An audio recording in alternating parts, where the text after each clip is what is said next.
Hello? Is it live? I think it's live. Possibly. I'm waiting for it to come up on the screen so I can actually see that it's live. It is indeed.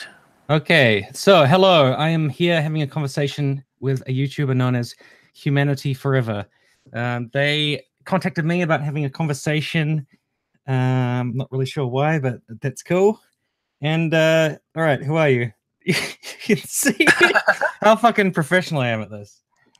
Well, I'm Humanity Forever. I got involved with YouTube primarily to talk with people about Gamergate and to have conversations with people about topics in the gaming industry, also feminism in the gaming industry, and the broader Gamergate movement.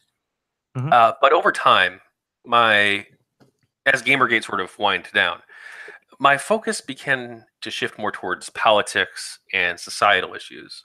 And I try to approach that from a liberal framework and try to engage in conversation with people who I disagree with on a fairly regular basis, including people like Philosopher King and Kimanisa, who are fairly left-wing YouTubers, and also people on the right like Lord Nurgle and people like that. And I try to understand where it is that they're coming from, and also try to advocate. Please explain what Gamergate was. I guess we can get into that a little bit. Oh, what the fuck Gamergate was? I was gonna ask, like, you say you came out of Gamergate. Like, what does that mean? What was it about Gamergate that struck you, or helped to form where you're at, or like why were you a part of that? Sure. So Gamergate. So broadly, what Gamergate was a consumer revolt, sort of.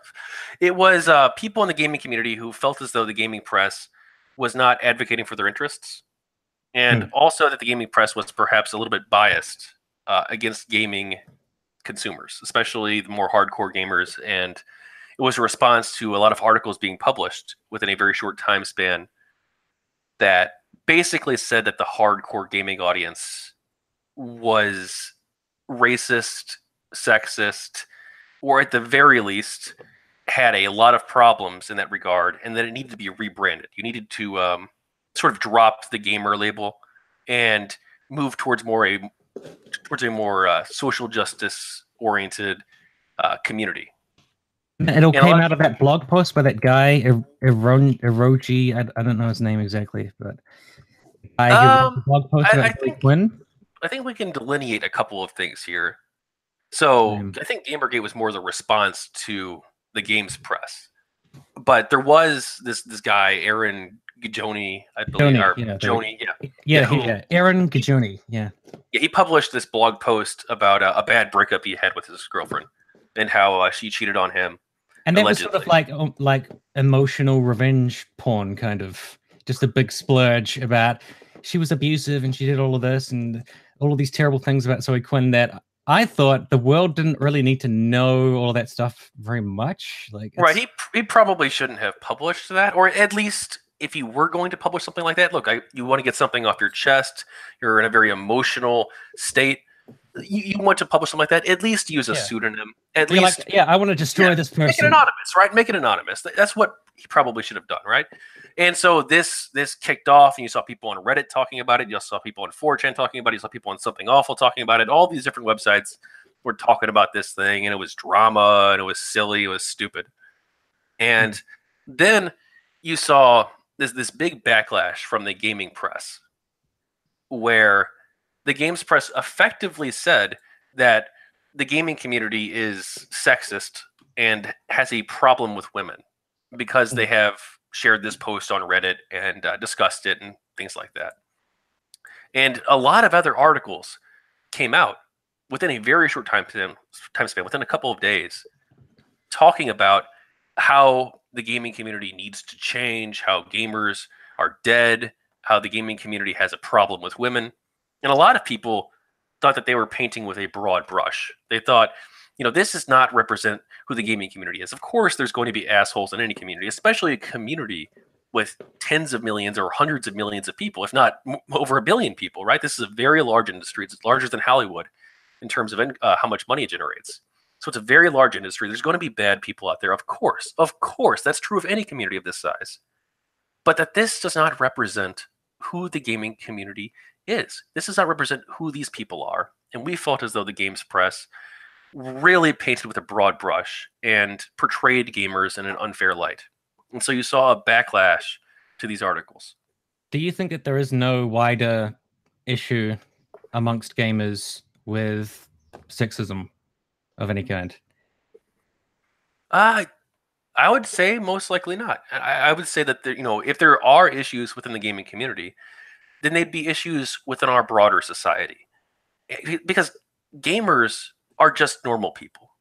The image of the it depends on the gamer, doesn't it? Like, there's wacky, crazy people, and then there's just like, because I play games, but I don't consider myself a gamer because I find it identifying that way a bit strange. Also, I'm very introverted, and I just like to stick to my own business. So I just do single player games. So like I'm playing Red Dead Redemption, and I've been playing the old Mad Max game, which is pretty good, and a variety of other things. But I never really want to be a part of a community like gamers, particularly. So I mean, I'm not really like clued in on what really goes on with gamers, but I don't know. Isn't there different pockets of gaming communities? Like some have more issues than others, I suppose.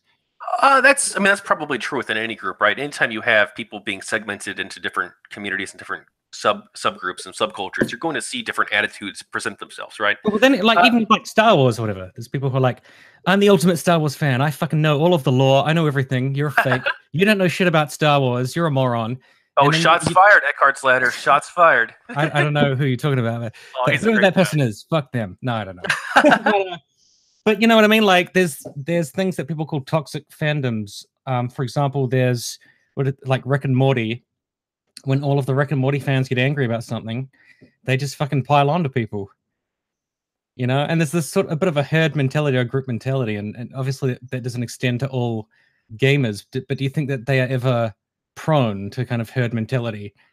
Well, I think all groups are. Human beings are tribal in nature. So these tribes can form themselves along any number of lines, right? Unfortunately, in the past, they've sometimes formed themselves along the worst possible lines. They've formed themselves around the lines of race and around the lines of ethnicity. And that's unfortunate. But there are also positive tribes as well. Your family unit is a tribe. You're very protective of your family, right? You're very defensive of your child, of your wife, or your husband. I don't know. So you're very protective of your tribe in many cases. And that could be even something as insignificant or seemingly insignificant as sports, right? People form these tribes around sports teams, and in some cases that goes too far. In some cases, you'll see people kill fans. That they're at a game, tensions are high, and they'll kill. Like, apparently, like the sort of gang style related issues with sports can get really out of control. And you can have people roaming the streets, smashing things, beating each other up, like having these fight clubs about, I don't know whether to call it soccer or football. So whatever you call it, that are a huge problem. And well, I mean, for me, that's more of an issue around fandom, I guess. Some of the things that form around that, because if you just enjoy computer games and you just want to play games and have fun playing games, like there's absolutely no problem. But isn't that different than being a part of the community that kind of identifies yourself via your skill and knowledge and fidelity to the specific game or specific community of people? Sure, there is a difference, right? Between, I guess you could say the gamers are the people who really have bought into sort of a gamer identity to some extent, or at least they're very hardcore about it. Maybe not buying into the identity, but they're very hardcore. They're super fans, right? But that could also be said of other groups too, like bookworms are huge fans of books.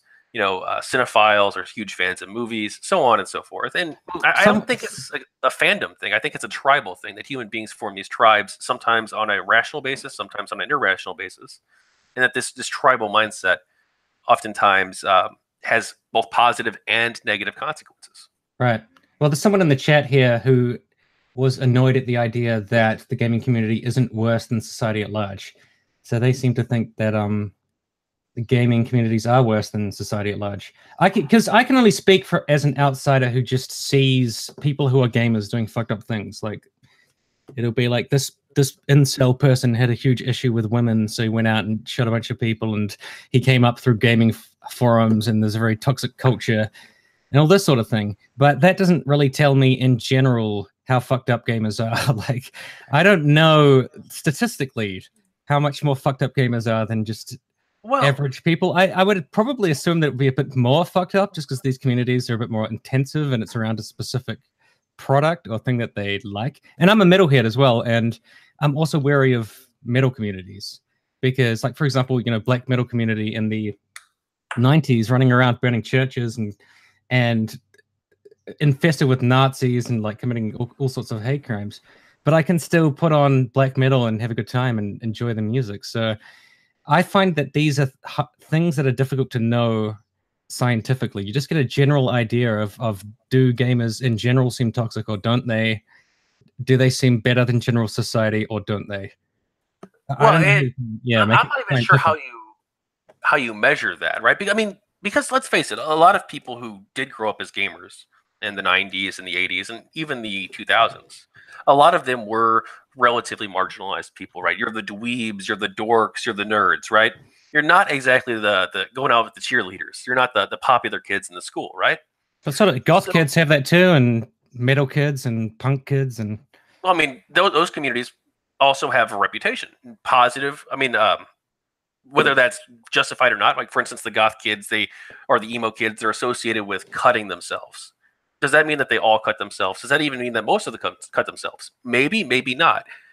But they have this negative stigma attached to them, just as the gaming community did. And some of these people, I think a lot of people, when they call themselves gamers to some extent, is because they grew up in this mindset where they were picked on, they were bullied, and so they found other like-minded people, sometimes in real life, sometimes online, and they formed, again, these tribes. They formed these communities of people who are like-minded, who have similar interests, and they created forums and chat rooms and guilds and clans and all this stuff in games, because part of it, you know, is it's escapism, it's entertainment, it's trying to escape from the pressures of the real world. But also part of it is I'm with people who understand me, who accept me, who are loving and caring, and who value me as a person. When in broader society, maybe I'm not getting that.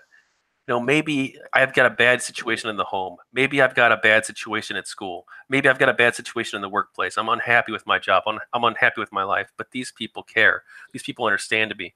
And so that's actually a positive aspect of tribes, that they can provide people with a social network. They can provide people, I wouldn't say with meaning, but they can provide people with the opportunity to embrace like-minded people and then also enjoy a hobby with those people and to feel accepted and to feel welcome. And that's a very positive thing. And that should be open to everybody. That should be open to women. That should be open to minorities. That should be open to white people. That should be open to everybody. Right. But do you think that certain types of mentalities or certain styles of thinking might gravitate towards different sorts of communities? Because coming up, listening to metal and posting on a lot of metal forums, I would say that a lot of those people were like really depressed all the time. Like they basically, all they ever, besides metal, they'd often talk about like, no one understands me. Like no one will be my friend. Like people just don't understand people like us who listen to metal, you know, and everyone was like a little bit mopey. It was very kind of negative. And I was like that too. I think I was pretty angsty as a kid. Listened to a lot of death metal and would just feel like very left out all the time. I never felt toxic about it. I never felt like I want to take revenge on somebody for the fact that I'm such a loser sitting around listening to death metal. But I definitely wallowed a lot in that sense of depression. And I don't know. Do you think that some communities kind of, attract or produce, or I don't know about produce, but have a kind of certain mentality which is more prevalent? Because I definitely think in those music communities that people's mental health wasn't the greatest. You know what I mean? Of course, any sort of community, right? You're going to have certain norms, certain values that are attached to that. And I'm not sure what it is with gaming. I'm not sure what exactly those norms are. Maybe it's sort of a meritocratic mindset, right? Because you see like these competitive gamers in, you know, Counter-Strike or StarCraft or what have you, and they're, you know, at each other's throats in the game, but, you know, they're perfectly friendly outside of the game. You know, they do these competitions. But They how try to about be the gamers best like? they can be. Sorry to cut you off, but like, what about gamers like flinging around the N-word and racial slurs and all the rest of that shit? I know you could see that as being part of the competition, but Well, that's I'm not sure that's competition even. I mean, maybe that's part of it, but isn't that also part of a broader part of our society? Not in the sense that these 12-year-old kids are racist, right? But you oftentimes have these young people, in many cases teenagers or even younger than that possibly, who have anonymity. So they right. have the ability to say whatever they want with very little in the way of social consequences.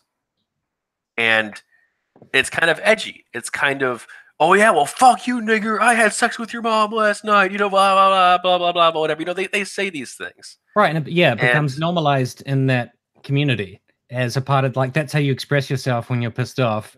You just throw out the N-word and say something offensive. I'm not even sure it's when they're pissed off. It's Oh, probably just more the everyday parlance that they use. right. And I don't support that. And I'm not saying that those people should be banned. I think we should approach that a different way. I think we should approach that by allowing people to create their own communities in gaming. So, for instance, you're a gamer, or you play video games. You said, so you're familiar with. I don't know if I'm a gamer, but yeah, I do play video games. I guess that's as gamer as I get. Yeah. Yeah, but you know, in the old days, they used to have servers, right? You could join a server, and different clans would run their own server, and different people would run their own server, groups of friends, all types of people, right? Yeah. And you could join, you know, the Battlefield 1942 server for this or that or this or that. And I think that these servers should be allowed to set their own rules and their own policies, and that you could have servers that are more restrictive in the types of language that they allow, or maybe even a server that doesn't allow voice chat. And you can also have servers that are pretty open, and then people can curate their own experience, and they can find out what it is that they want to be a part of. Do you want to be in that hardcore trash talking environment? Or do you want to be more of a laid back, hey, I'm just going to grab a beer, play a few matches, maybe play, you know, talk with my friends a little bit, maybe shit talk a little, but none of that, not going to bring slurs into this, not going to bring any of that stuff into this. Right. So people can curate their own environment. And we could also set that up through allowing people to vote kick people from a server or from a match, vote kick them if they're being disruptive or being racist or rude or whatever it happens to be, or give players the tools to mute those people. And also, one thing I think it was Halo. It was either Halo 3 or Halo Reach. One thing that they tried on the matchmaking system, and I'm not sure if the intent was this, but they basically set it up so you could like choose your matchmaking preferences. All right. So do you want to be matched with someone who is more competitive or more casual? Like, you could also set that up so it matches you with people who are more of a like mind on your team. Right. So you're interacting with people who do want to have that more friendly, cordial experience, as opposed to people who are, you know, the loudmouth 14-year-old, right? So I think that's probably the better way to approach a topic like that. I think, yeah, you're definitely right that there is obviously a lot of variety in terms of how intense gamers are and to what extent their behavior online and in these communities reflects how they might behave out of the game. That's a completely different story, I think. But I think I could at least understand how it is that people have such a negative perception of gamers when, like, an incel will go out and kill a bunch of people, and then the wider society and the mainstream will see kind of toxic seeming behavior in gaming communities. They will make these connections that are not necessarily that fair, but I think that, like, the wider society does often see gamers as kind of this insular group that are creating these kind of toxic environments, and that tends to only be talked about when there's, say, like a shooting or something. Well, the incel thing, right? Let's take the incel thing, for instance. You have these broken people. They're broken people. They're emotionally stunted.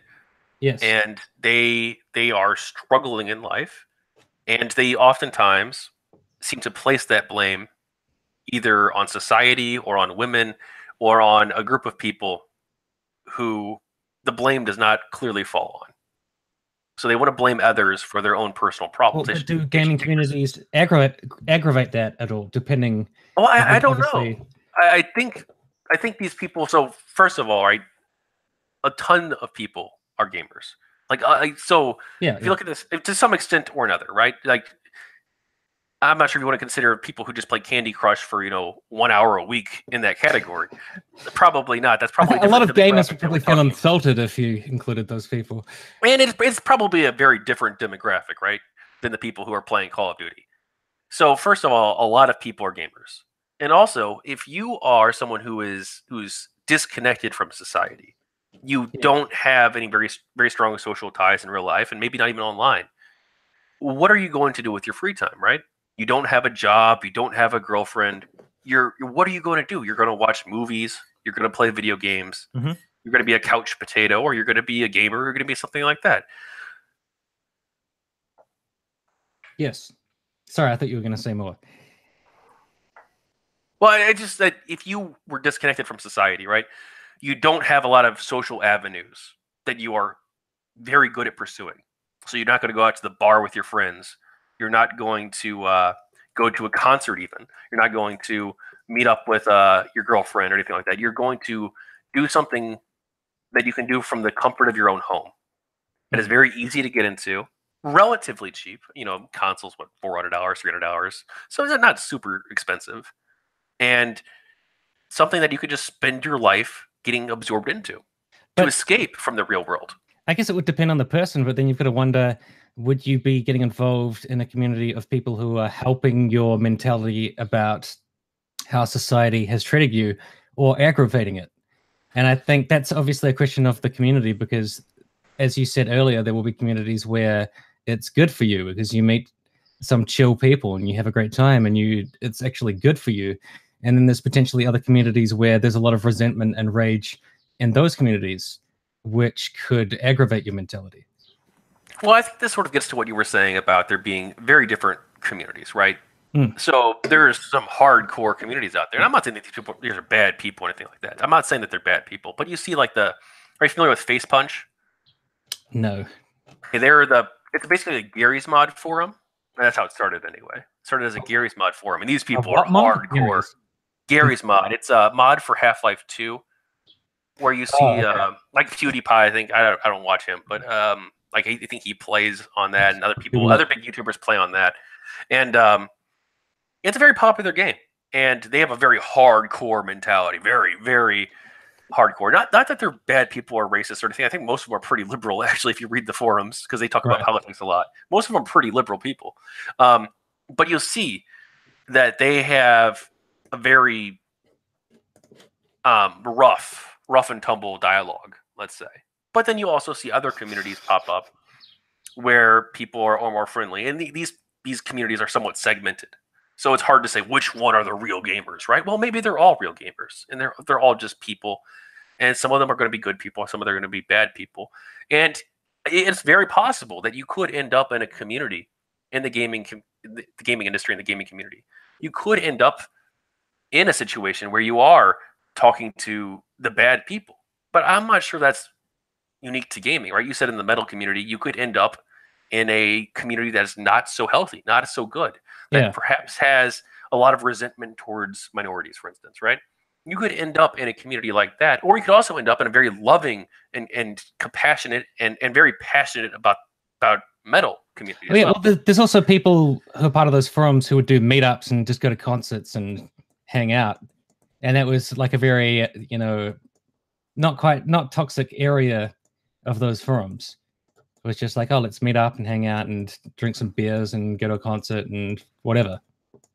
But then there's a whole other part of people who were like, I'm so lonely, no one understands me. Like, I'm always talking to my mom, she's such a bitch. I'm always playing I'm playing my music and she just tells me to turn it down. I fucking hate her. Like, there's a lot of people like that too.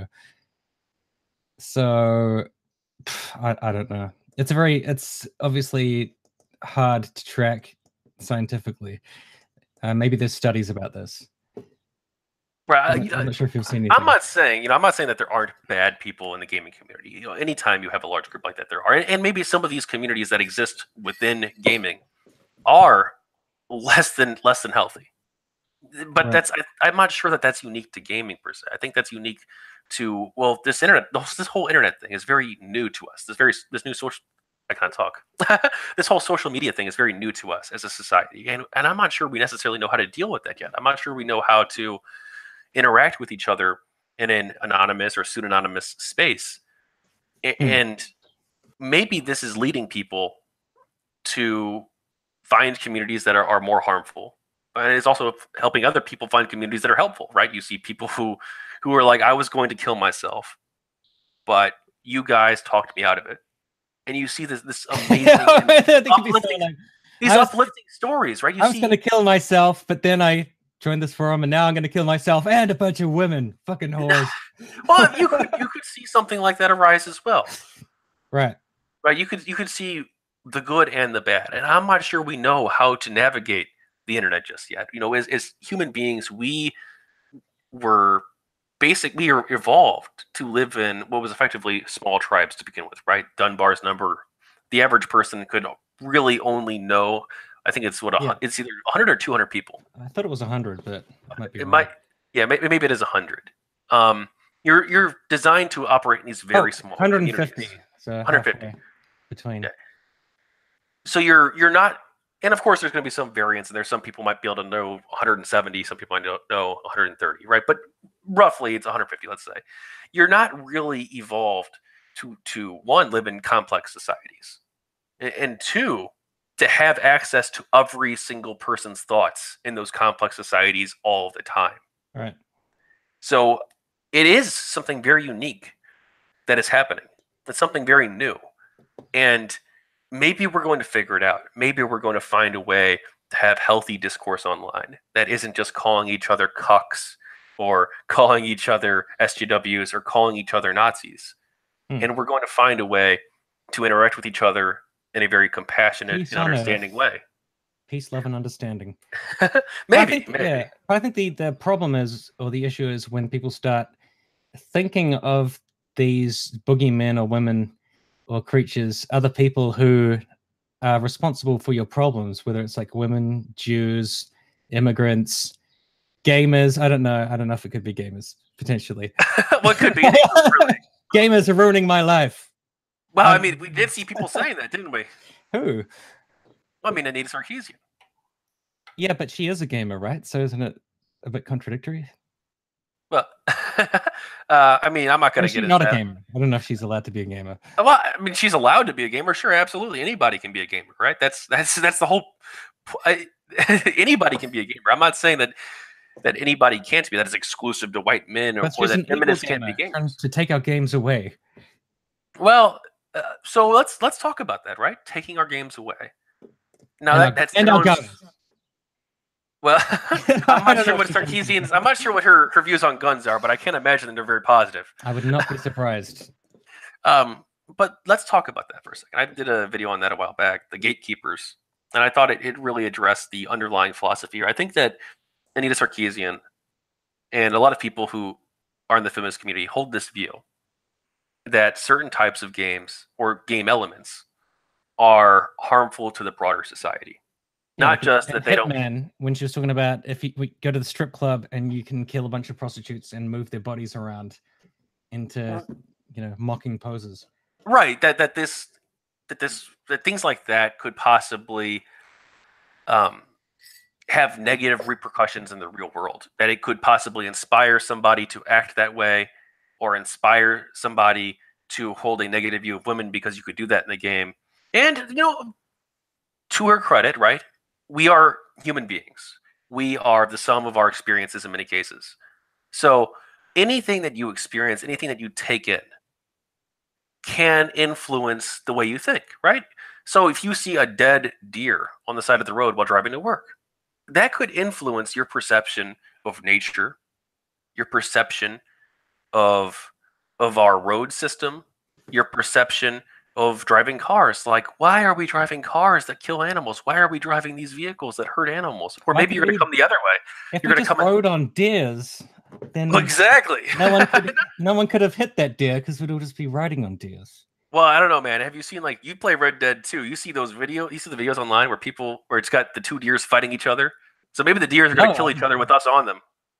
Well, I was going to say, like, just separate to that, I did shoot a woman in the face in Red Dead 2, so I guess I'm kind of toxic. And the only reason I did that was because of the game design.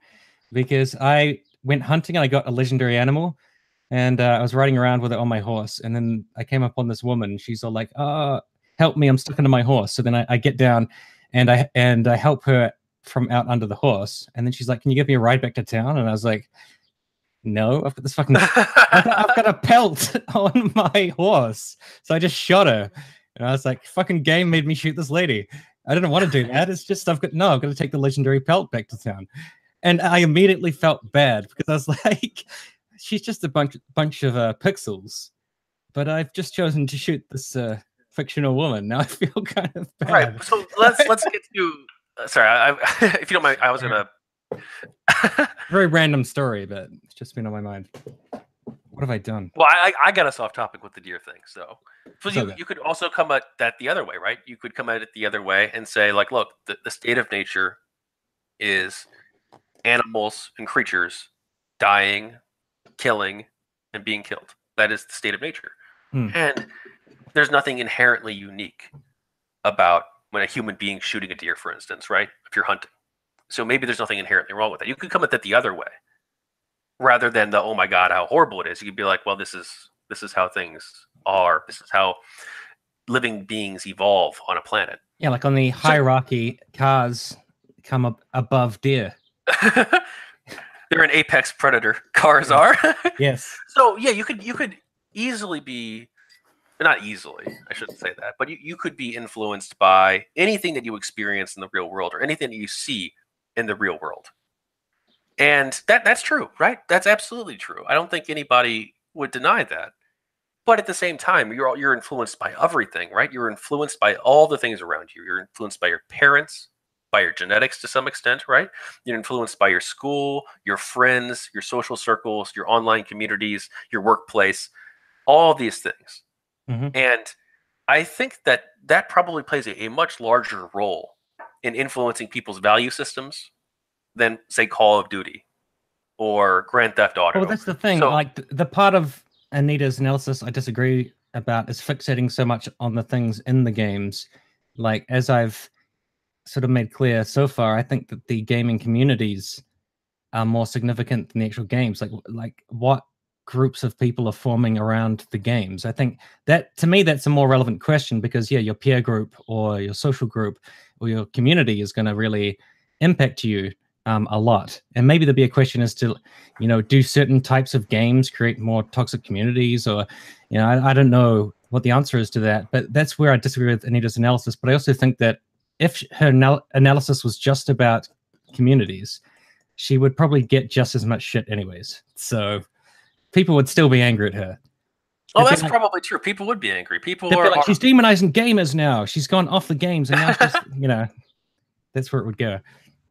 But when it comes to that influencing you, right? I think there are far greater things that influence people's values. I don't think, and also, like, why is it that something like Grand Theft Auto is so popular, right? A game where you could choose to play the game however you want, right? But generally, people play the game as someone who kills police officers, runs over civilians, runs red lights. No, is not a very nice person, right? I don't think very many people are following the traffic laws in Grand Theft Auto. And again, you don't really have a choice because in the missions you have to break the law too. Like, right? There's no like option to do it lawfully and do it correctly in every mission. Maybe there should be. So they could just be like, if you wanted to play the game completely lawfully, you could, because it's an option. I'd be fine with having that option. Absolutely. You don't have to rob the bank. You can just go to the bank and get a bank account and put money that you've rightfully earned into the account. You have like a 3-hour experience of setting up an IRA and all this stuff. Exactly. Gotta do this right. I gotta transfer this over to my market account, and no, so I'm fine with having that option if they want to add that. But the reason these types of games exist in the first place is because people are attracted to it, right? If there wasn't something about being able to do those things that you would never do in real life, if there wasn't something about being able to do those edgy things like running over civilians or driving really fast motorcycles off mountains or shooting police officers, right? Something that you would never do in the real world. The vast majority of us wouldn't. Is because that's something we want to explore in a safe setting where no person is going to be harmed. And I think that's fine. That's a much healthier way to do it. But also, I think where I disagree with her analysis is not just that, but also that I think she's coming from this place, and a lot of people in the feminist community are coming from this place. Not everybody, but a lot of them are coming from this place where these types of games are harmful to society, and these elements should no longer be in these games. And you saw this a few times with like the Pillars of Eternity controversy. Like we saw, I don't want to say mobs. That's biased. These social media campaigns, let's say, lynch mobs. Let's not use that language. You saw these campaigns to sort of take elements out of games that they found to be problematic, and you saw this in the comic industry too, a little bit too, right? With the the save the cover controversy and the change the cover controversy. Are you familiar with that? Only vaguely. Basically, there was trying to create. Somebody was trying to create a comics gate, but I didn't really pay much attention to it. Well, this was well before that. This was there actually? Did they find a comics gate, or did they struggle? Oh, there is now. Yeah. Oh, there is now. Oh, great. That's good. Yeah. And so these people were upset about this cover for The Killing Joke. No, it was well, there were two controversies in this. I'm sorry. There was one about Batgirl and one about the Spider-Woman.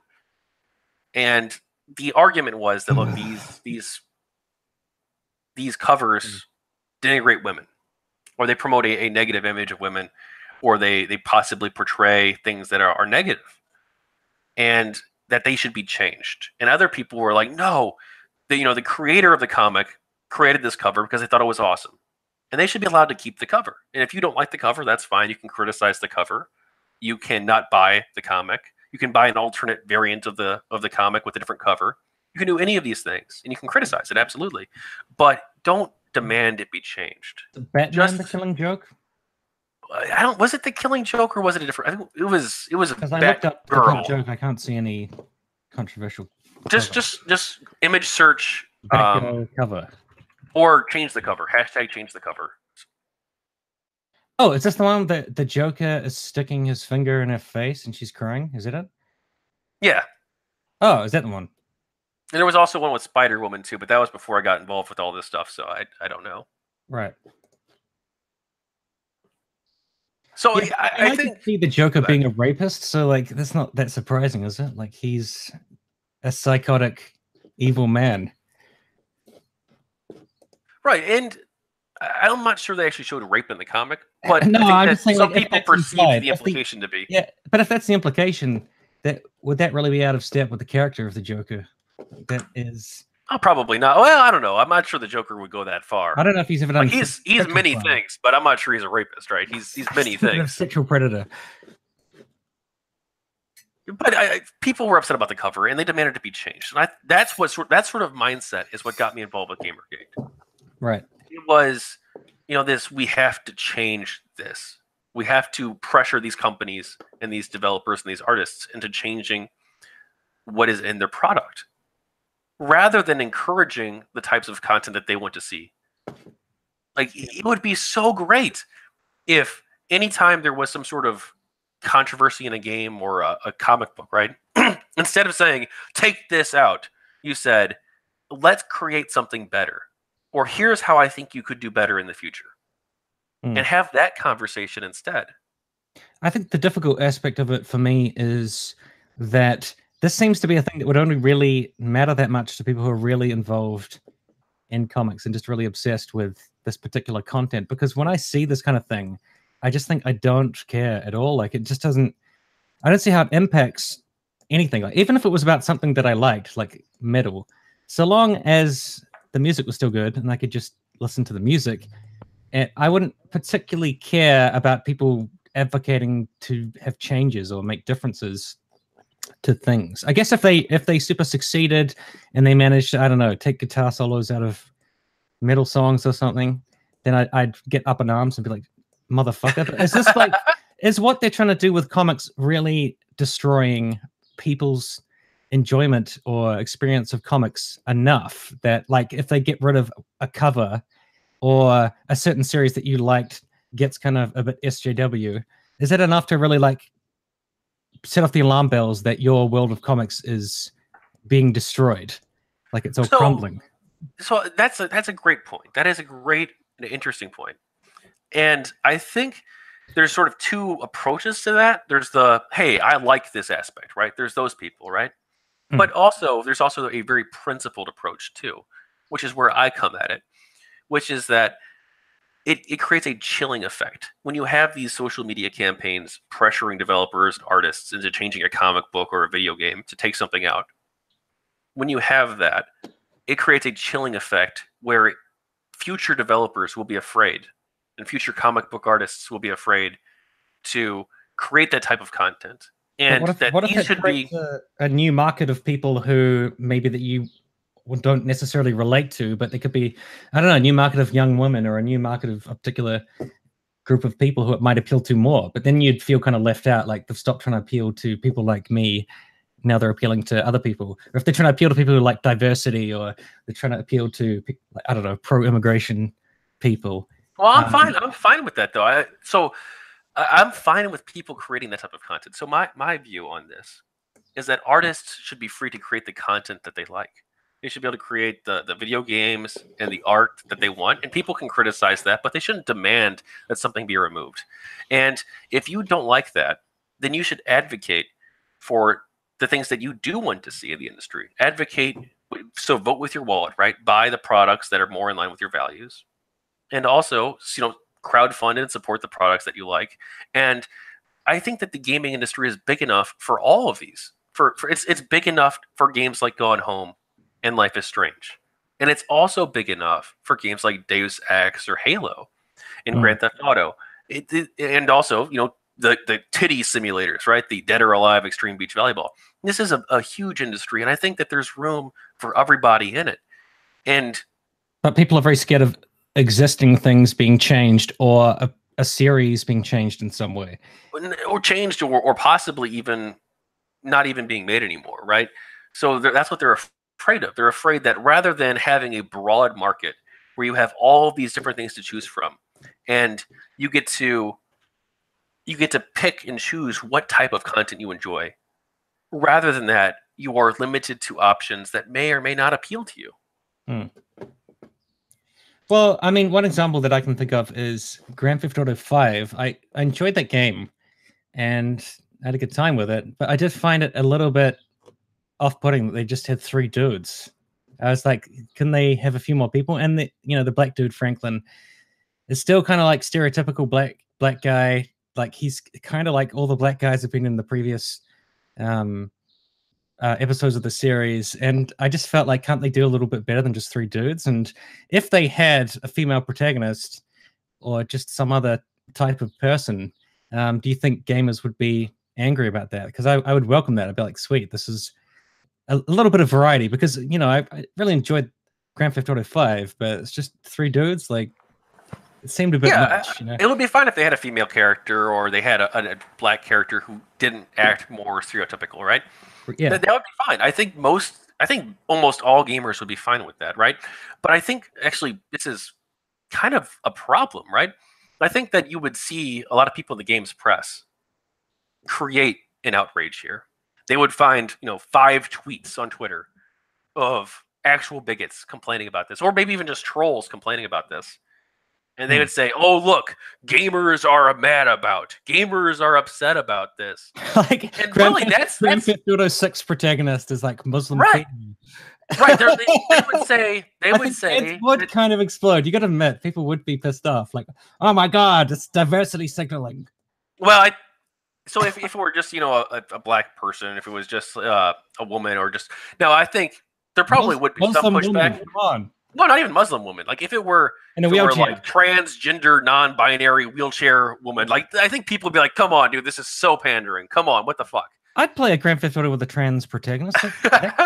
Yeah, I mean, seriously, that could be quite cool. Like, if it was well written and wasn't just a gimmick.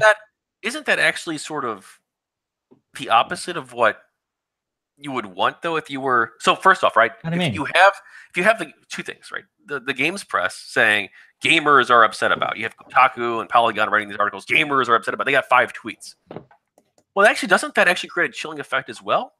So the game developers are going to be reading this on Kotaku or Polygon, and they're going to be like, "Wow, gamers are really horrible people," and that's actually going to discourage them That's going to discourage them from trying stuff like that in the future of having What do you mean? minority protagonists.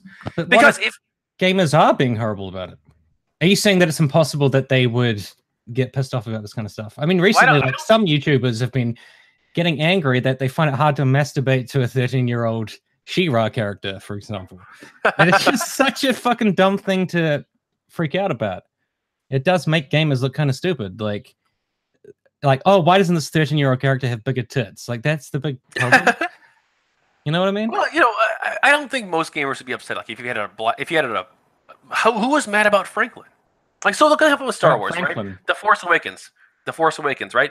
There were articles being published that Star Wars fans are angry that Finn is black. But there was like 4 people on Twitter. And people were saying, I think I saw a couple of those. Sexists are angry about Mad Max Fury Road. It was one guy. It was some guy said it was a feminist movie. It was a Return of Kings or whatever. Like, it was some very crazy fringe website wrote this article saying that it's feminist propaganda. I don't think I saw that as really beyond fringe, to be honest, because I didn't see that widespread. It just seemed like a really stupid thing that a few stupid people are thinking. Yeah, I mean, I think you're right about that. Yeah, and I think that these are exaggerated. And doesn't that actually create a chilling effect for if you're a movie maker, right? And you're like, oh wow, maybe having this character, having it be so focused on a woman, maybe that's actually bad for us because it's turning a lot of fans off. When it's not turning a lot of fans off, and that's actually going to discourage companies from making games with female protagonists. Then it's good to make fun of such people, right? It's good to make fun of Rouge V. It is good to make fun of Rouge V. That's for sure. Yeah. Go ahead. She-Ra was an adult. That's what someone's saying. I thought the new She-Ra was like a kid. Like, I'm talking about the new She-Ra. New She-Ra age. If I look that up. And you asked me a question, and I got to the first part, but the second. I'm sorry. What was the other thing you asked? Sorry. Which question? Just a few minutes ago. I'm sorry, I forgot. About if they had different protagonists in GTA 5? No, something after that. I said 2 things. I got to one of them, not the other. I'm sorry. Oh, I don't know, because we need to get on now to talking about whether George Bush is a war criminal, right? I mean, it's quite a sudden. Other topics. I didn't come on here to talk about Gamergate. Actually, I thought maybe it would be mentioned, but I wasn't expecting us to get into it. Yeah, because you're a gaming channel partly, right? Or you came through Gamergate. I think we're still talking about where you came from. So we're still on that, apparently. I mean, I don't want to come on here and just talk about myself.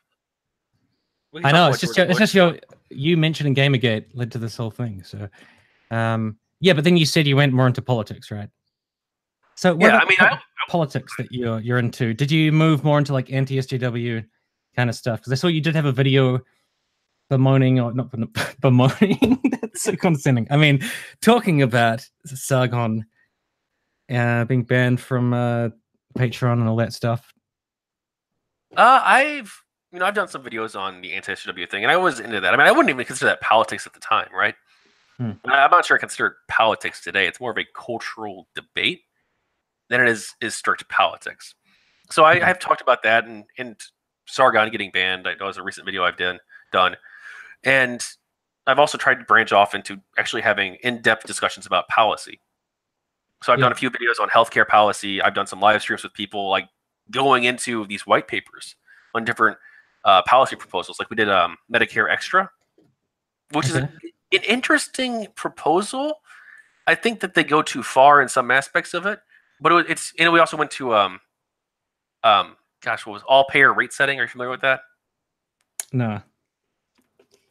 So all-payer rate setting is this idea that the government, in this case the state government, I believe it was California trying it out, but other states have toyed with the idea as well, of basically setting prices for drugs, prices for medical operations, prices for insurance premiums, things like that, to supposedly keep the prices down so that they're more affordable to the average person, and also so that insurance companies can't set different prices. So like if you have Anthem and I have Blue Cross or whatever, right? That you can't get one deal and I can't get another deal. And there's pros and cons to that, right? It's in some ways it streamlines the market if you have a single price. But in other ways, some people could actually be hurt by this too, because what if Blue Cross gets me a very good deal, but Anthem gets you not as good of a deal? I gotta say, this makes me glad to live in a country that has universal healthcare because I don't have to worry about any of this shit. So I'm just like, man, just dealing with all this piecemeal shit. You be like, I'll make it a better deal from this place, or you could have, you know, this idea that could help you in this part of society, or this idea to help you here. Like, I don't have to worry about any of that. I just go to the, you know, doctor, or go to the hospital, and then I get treatment. So. Right, and I'm not sure what to think of that. Like, we were talking about this before, and I do want to get to my broader philosophy in a second, and we get to your broader philosophy too, and where we disagree. I would love to get into that if you'd like. But we were talking about this before, like, you know, Cenk Uygur is a capitalist, you were saying. Yeah. And I'm like, yeah, he is. Because this is sort of the free market approach to, this is the free market argument almost, or not free market, but capitalist argument for the universal healthcare system. Like, you could, well, there's a couple of them actually, but one of them would be that small businesses, for instance, oftentimes have trouble competing with larger companies because either they have to offer healthcare at a premium because it's a smaller pool, so the workers end up paying more, or they get less benefits in terms of healthcare than a larger company. So you could work at, you know, Costco or whatever and get really good healthcare for really cheap, or you could work at a small business and now the employer and the employee are paying way more because it's a smaller pool of people. So the risk is not divvied out among a larger populace. Mm-hmm. The risk is kept within a relatively small community. And maybe that community is within a local area, and the local area has specific problems. For instance, lead poisoning might be higher in one area than another area, and so on and so forth. So that community, that risk pool might not be the healthiest risk pool in the world as well. So if you had a single payer system, or you had a larger pool anyway, not even necessarily a single payer, but a larger pool, then those small businesses wouldn't have to worry about healthcare costs anymore. So that would save them money, would save the employees money, and so the employees would not for universal healthcare. Not necessarily. I'm toying with the idea, but so what this would do is it could help them become more competitive, because now you're not like, well, I really want to work for the small coffee shop by my house, right? You're like, I really want to work there, but their healthcare sucks or it's expensive. So now I'm going to work somewhere else because they have better healthcare. It removes that incentive. But also on top of that, you could argue that, well, a large portion of the company is, so a lot of your wages, your benefits, your overall labor cost, right? If you're a company, you have labor costs, and that's a combination of benefits and payroll. That's not just payroll, that's also benefits. So now if you're a company, you're paying your employee, small business, let's say, $12 an hour, right? But then you're also spending effectively an extra $7 an hour on their healthcare. Yeah. Well, what if instead of being paid $12 an hour and then an extra $7 on top of your healthcare, you were paid just that extra $7, right? Or that money could also be used to lower costs or whatever it happens to be. Hopefully it would go to the employee, right? So that now instead of making $7 an hour, you're making $19 an hour, but the company is not paying anymore. The company is not, because that money would have been lost either way, whether it's to healthcare or whether it's to... is this some sort of direct payment to the employee for the sake of healthcare? Is that what you're saying? Or well, it is in many respects. Is it, and sometimes that's good. Like, sometimes that's good, right? Because, so for some things, right? One thing in the United States that is really big that pretty much all companies or all major companies offer is 401k. Are you familiar with 401ks? Or it's basically a retirement plan. Yeah, the retirement scheme. Yeah, it's scheme. But they're great. Yeah, they're retirement plans. And employers oftentimes will match the employees. So if you put 3% of your paycheck in, or 6% of your paycheck in, each paycheck, into this 401k account, the employer will match that. And you'll also gain interest due to dividends and things like that as a result. So the employer is helping you plan for your retirement. Right. So sometimes that's really good. Sometimes that cost sharing and the company involvement and taking that, what would have been a direct wage transfer, taking that and putting it into a very specific purpose can be very good. Because could you imagine a world where you didn't have 401ks, where everybody was just like, oh, yeah, I'll put $20 in my savings each paycheck? Yeah, right. Some people would, and some people would be really stupid and they'd blow it on booze and video games, right? So maybe this is actually good because it incentivizes the right things. Is this because you mentioned Medicare Extra, right? Is this the second one that you mentioned? I forgot what it was called. All payer rate setting. All payer rate setting. That's what you're talking about now. Well, no, right now I'm just talking about sort of the general structure and how single payer healthcare, for instance, could possibly, I could make a pro market approach and a pro capitalism argument for single payer healthcare system. And of course, there's a other argument too, right? The other argument could be that if you live in a society, and capitalism, I think, is wonderful. Capitalism and liberalism have generated the greatest society that we have ever seen, the greatest amount of human flourishing and human prosperity that we've ever seen in all of human history by almost every metric. Right? And the greatest inequality. Oh yeah. Well, no, actually. Well, if you mean inequality in the sense that. Well, I would say inequality on a macro scale. I mean, in terms of, inequality in terms of maybe somewhere like Saudi Arabia. Yeah, probably. Well, well, I mean, no, not even that. Inequality. I mean, so before you had capitalism and liberalism, what did you have? You had everybody being poor. The average person, 98% of the country of the world lived on less than $1 a day. So capitalism created inequality, but that inequality is good, right? That inequality is positive because that means that not everybody is suffering, not everybody is poor, not everybody is rich either, but you have a thriving middle class. But also, if you have people at the very bottom of that hierarchy, right? Channeling my inner Jordan Peterson. But if you have people at the very bottom of the hierarchy who feel as though they're dispossessed, who feel as though they're not getting the most out of society, who feel as though they've been given a raw deal, that's not healthy. That's not healthy for a liberal society. That's not healthy for a capitalist society. Those people become resentful. What about the wealth disparity, like the humongous wealth disparity?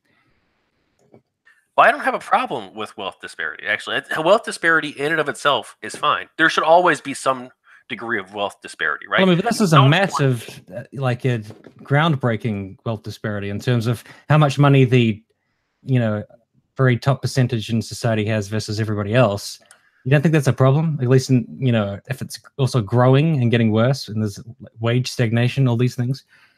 In and of wage stagnation, yes, that is a problem. I agree. But in terms of wealth inequality in and of itself, I don't think that's a problem. I don't think it's a problem if just Jeff Bezos or Mark Zuckerberg or Bill Gates have $1 billion. I don't think that's a problem. I think what matters. Why do they need $1 billion? Like, why does Jeff? If they want to have $1 billion, I think that's fine. That's there's no problem with that. But I think that the real problem. Well, it says $125 billion. Okay. That's fine. I don't have a problem with that. He could have $1 trillion.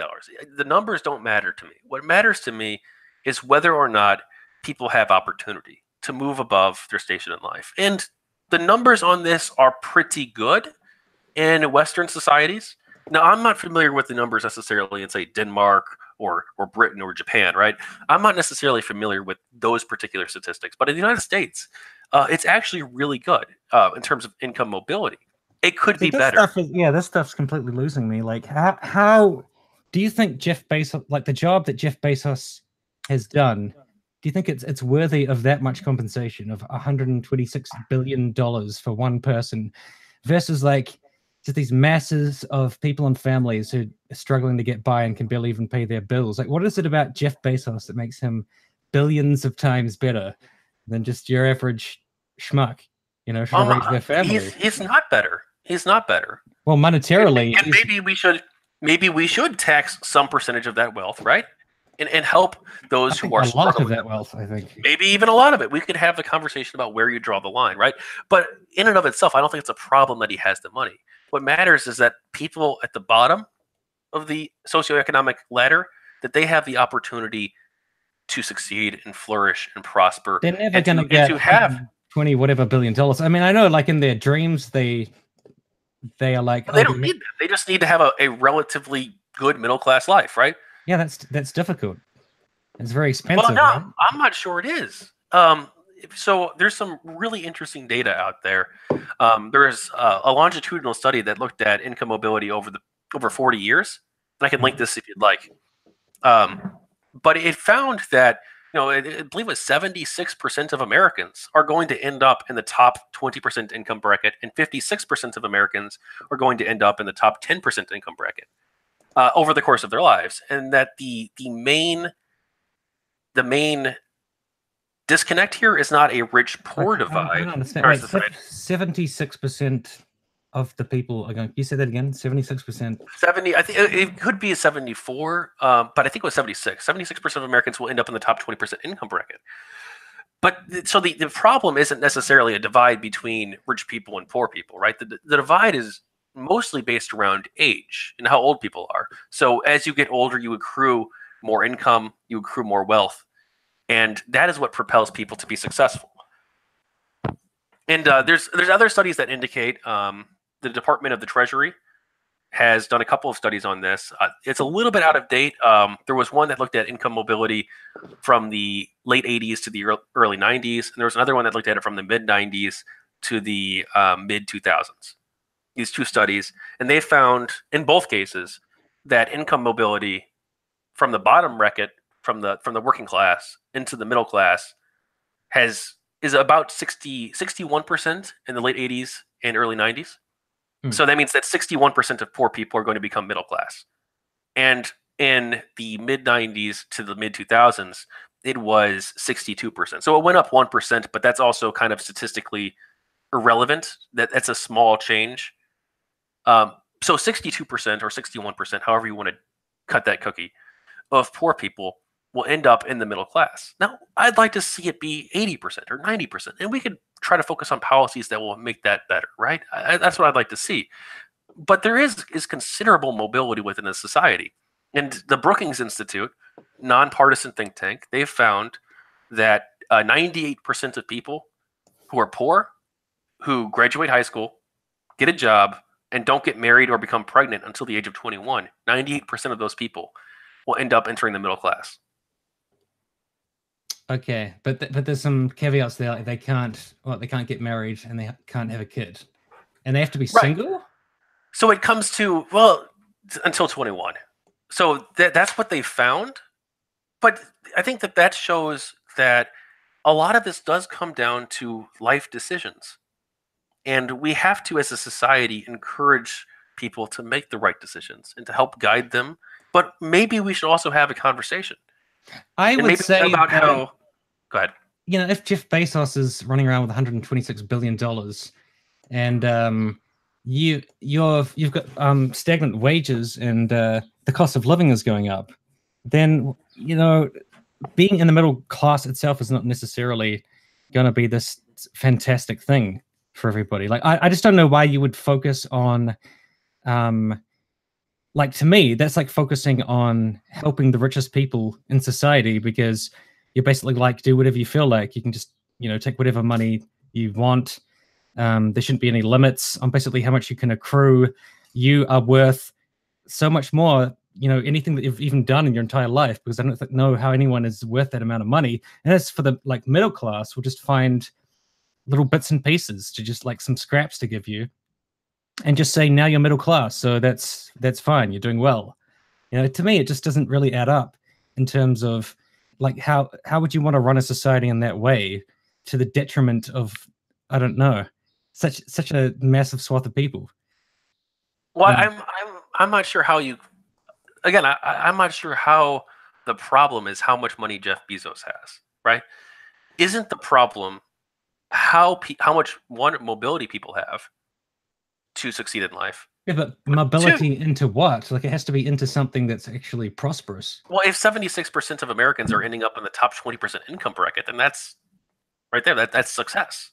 But wouldn't you say, to me, the most important metric has surely got to be wages versus cost of living?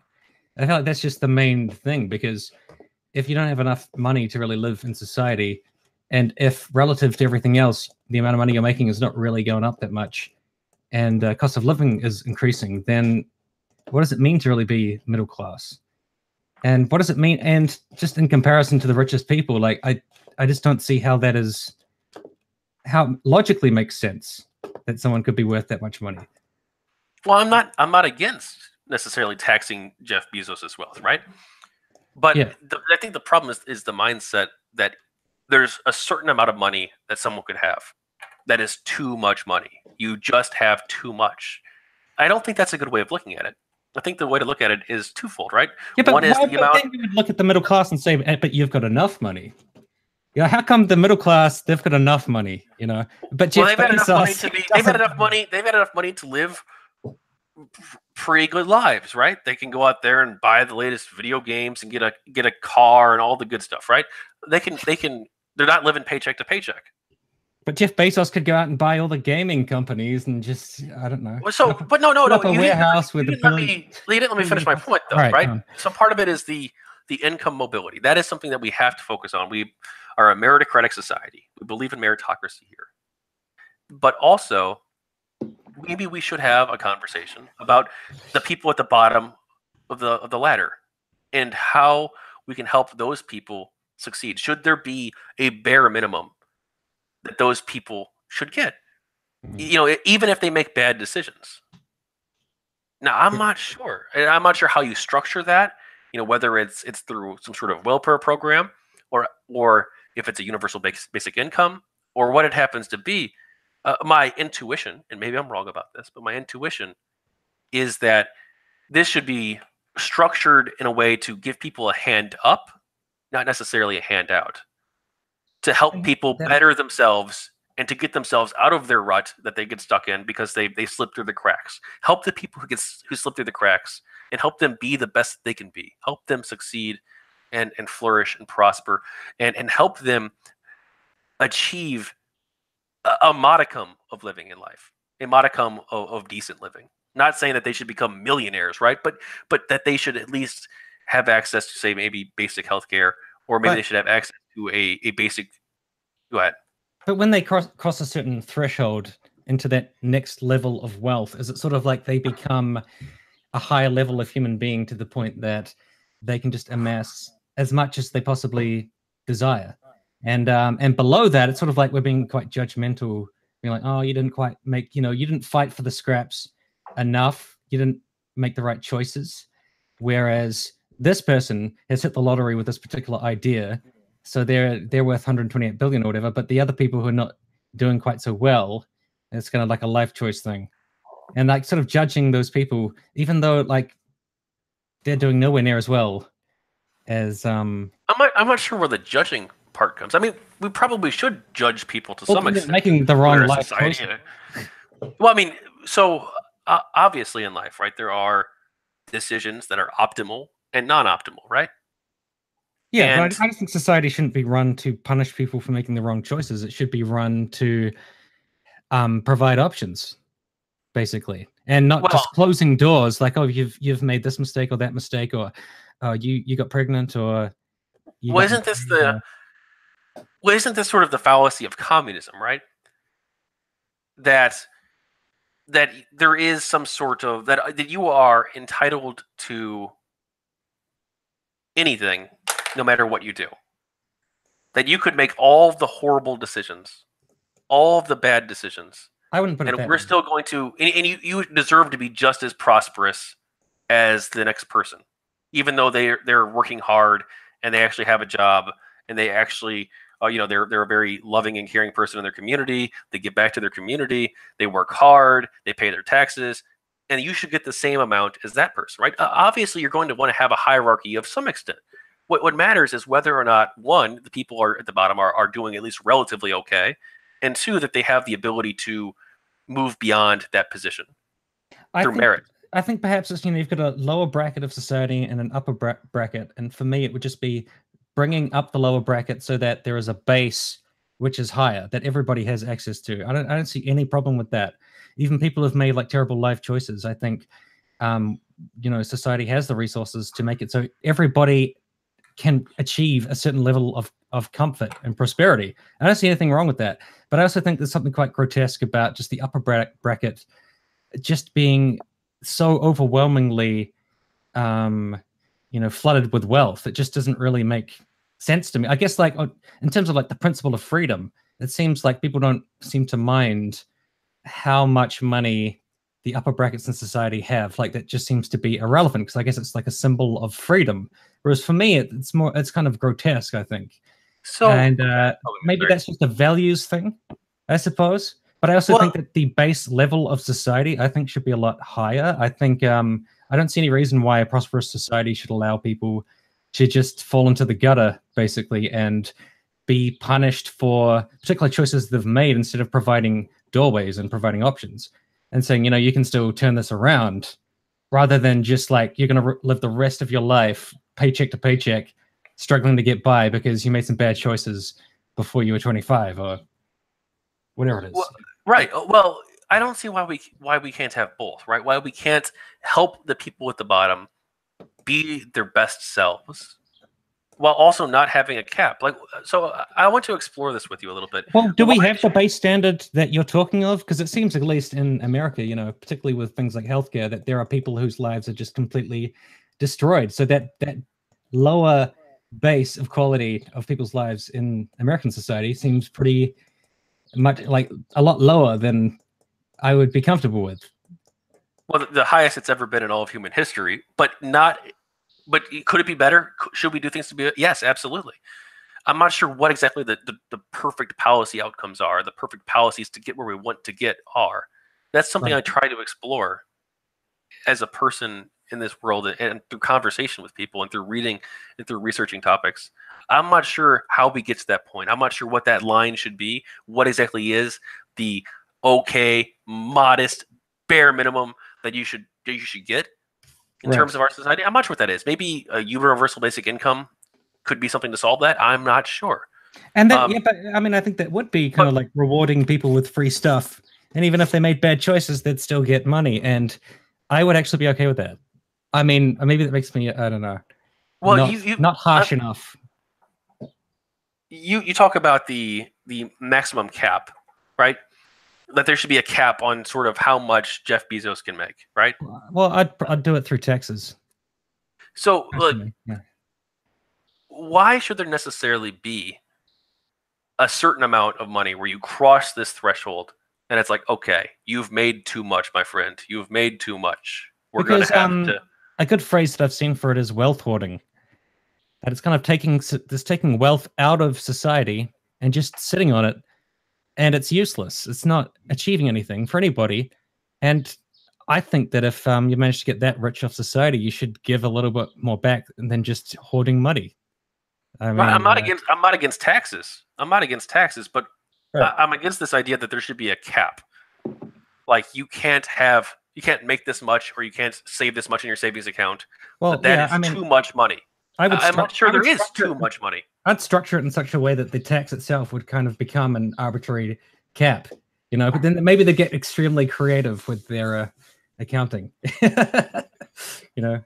Cayman Islands and all that. So, like, would you have a point where you are so successful that you literally cannot make any more money because of the way the tax system is structured? You could not make a penny more. Like, you're cut off at $1 million. You're cut off at $1 million. No, that's too low. I mean, million, whatever it happens to be. You have to figure out at what point does someone have so much money that they can live beyond comfortably and in any way that they possibly wanted to without ever earning any more money. So you just have to figure out what that would be. So, well, doesn't that also disincentivize things? That disincentivizes you from going that extra mile. And you would certainly feel bad. You would feel bad because you'd be like, oh, I can't get to 5 billion. That's all I really wanted to do in life is $5 billion. And society will only allow me to have 1 billion. Well, that's why I gave up trying to get to 1 billion. Like, well, but that creates incentives, though, right? Or disincentives, rather, to grow. What kind of fucking entitled dickhead is like, 1 billion is not enough for me? I have to have 5 billion. So let's say let's use a practical example, right? You're Sam Walton. Yep. You've opened your Walmart, it's very successful. You've opened 5 more Walmarts, 10 more Walmarts, 20 more Walmarts, and then you reach a point where it's like, if I open one more Walmart store, Right. then I'm going to be either losing money or I'm not going to gain even a penny more for it. So Well, why should I how open that about, extra Walmart? well, don't they also have tax credits and tax incentives? Like, what if you said, if you pay your workers more, we'll let you have more personal savings? How about that? I mean, maybe I haven't really thought about that idea, so maybe it's something worth exploring. I don't know. They're like the cap on the amount of So income you're what allowed about increases small with how businesses? you treat your employees. Couldn't that hurt smaller businesses though? If you because Walmart can afford to pay their workers probably more than the small grocery store down the road. Right. So they can just get all these tax breaks and benefit from that, but the small business owner is not getting those tax breaks. Well, I mean, obviously, I'm not creating some kind of tax code here, so I can't speak to exactly what it would look like. All I can say is just my general idea of what the priorities should be, I guess. And like, what do you think the priority should be? I think the priorities should be to create a system where people have the opportunity to flourish and the opportunity to pursue their dreams and the opportunity to get ahead. And whether that is starting your own business or working your way up a corporate ladder or becoming a very skilled craftsman or whatever it happens to be, you should have the opportunity to do that. But is that towards the dream of having an absurd amount of money? Like, because obviously I think with the American dream, like that's a lot of the American dream, isn't it? But if that's your mentality, then you'd structure society in a way which rewards people who already have that amount of money and make it quite difficult for the people who want to get there to actually get there. They'd have to settle more for, the crumbs or just living a semi-decent middle-class life, I suppose. But that's one of the strange things about America is like everyone is obsessed with making as much money as they possibly could, right? Well, I'm not sure. I actually think that is so. That is sort of changing, right? I'm not sure. So this is actually sort of segueing into another topic, right? Which is material prosperity and what it gets us.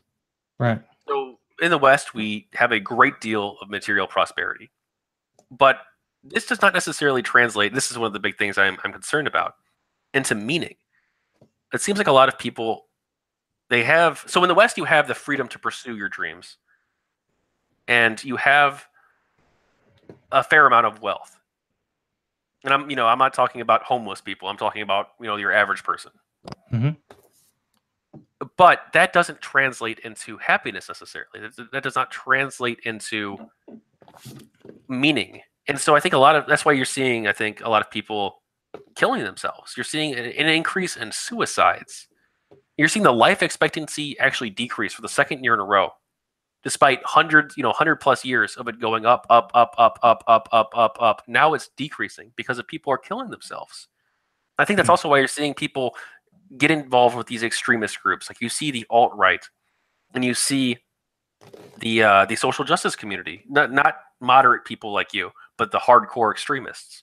They're struggling to find something that brings them happiness and meaning, and so they're reaching out to groups to try and find a purpose, to try to find something that can provide them with something to live for.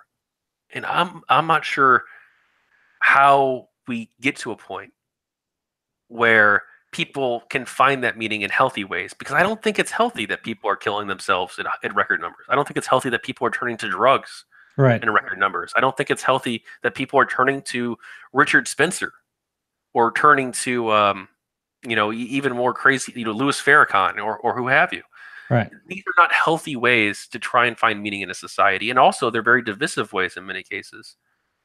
So you're becoming stuck in this tribe, in this lens, and these tribes can be formed around healthy things or they can be formed around unhealthy things. I think we have to get to a point where they have to be formed around things that we have in common, such as common values, and not around things like skin color. Right. But the common value is around, I guess, wealth, gaining wealth, or No, not even that necessarily. achieving something. It should be around liberal principles. Right. I think that was another topic that we talked about. Was I watched your video about the alt-right, and I found it pretty interesting. But one thing that stood out to me was at the start, you said that an argument against the alt-right that we can't just go with is that they're racist. And What? no, you Oh said no. Okay. in the video that I watched, Yeah. you said that you can't just say they're racist and just leave it at that. So you said that you wanted to look at what they actually believe and the actual things that they're concerned about. So you talked about how some of them are socialist and some of them are more capitalist. And then you talked about how they wanted to go after the Democrats because the Democrats, I can't remember what you specifically said, but the Democrats want things that are degeneracy. They perceive to be degenerate. That they perceive to be degenerate. Yeah, and then you also talked about how Jews are not all white, that there are non-white Jews. And the thing that I kind of disagreed with just the whole sort of tone of was how you took racism off the table right away. And well, no, that wasn't my point. Sorry, okay. I'll let you finish. Sorry.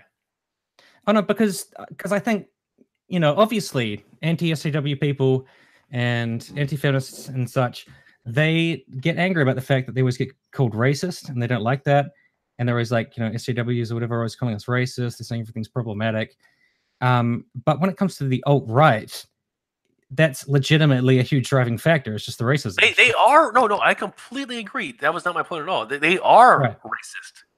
But I think what my point I was trying to make was, you can't just dismiss them and say these people are racist, right? Because then you're not addressing their arguments and their ideas. And their ideas are evil, and their ideas have to be opposed. But if you just say, oh, they're racist, then you're never going to change somebody's mind who's in that community. True, but oh, sorry, I was cutting you off. And they are racist, absolutely, abso-fucking-lutely. That's why they're evil.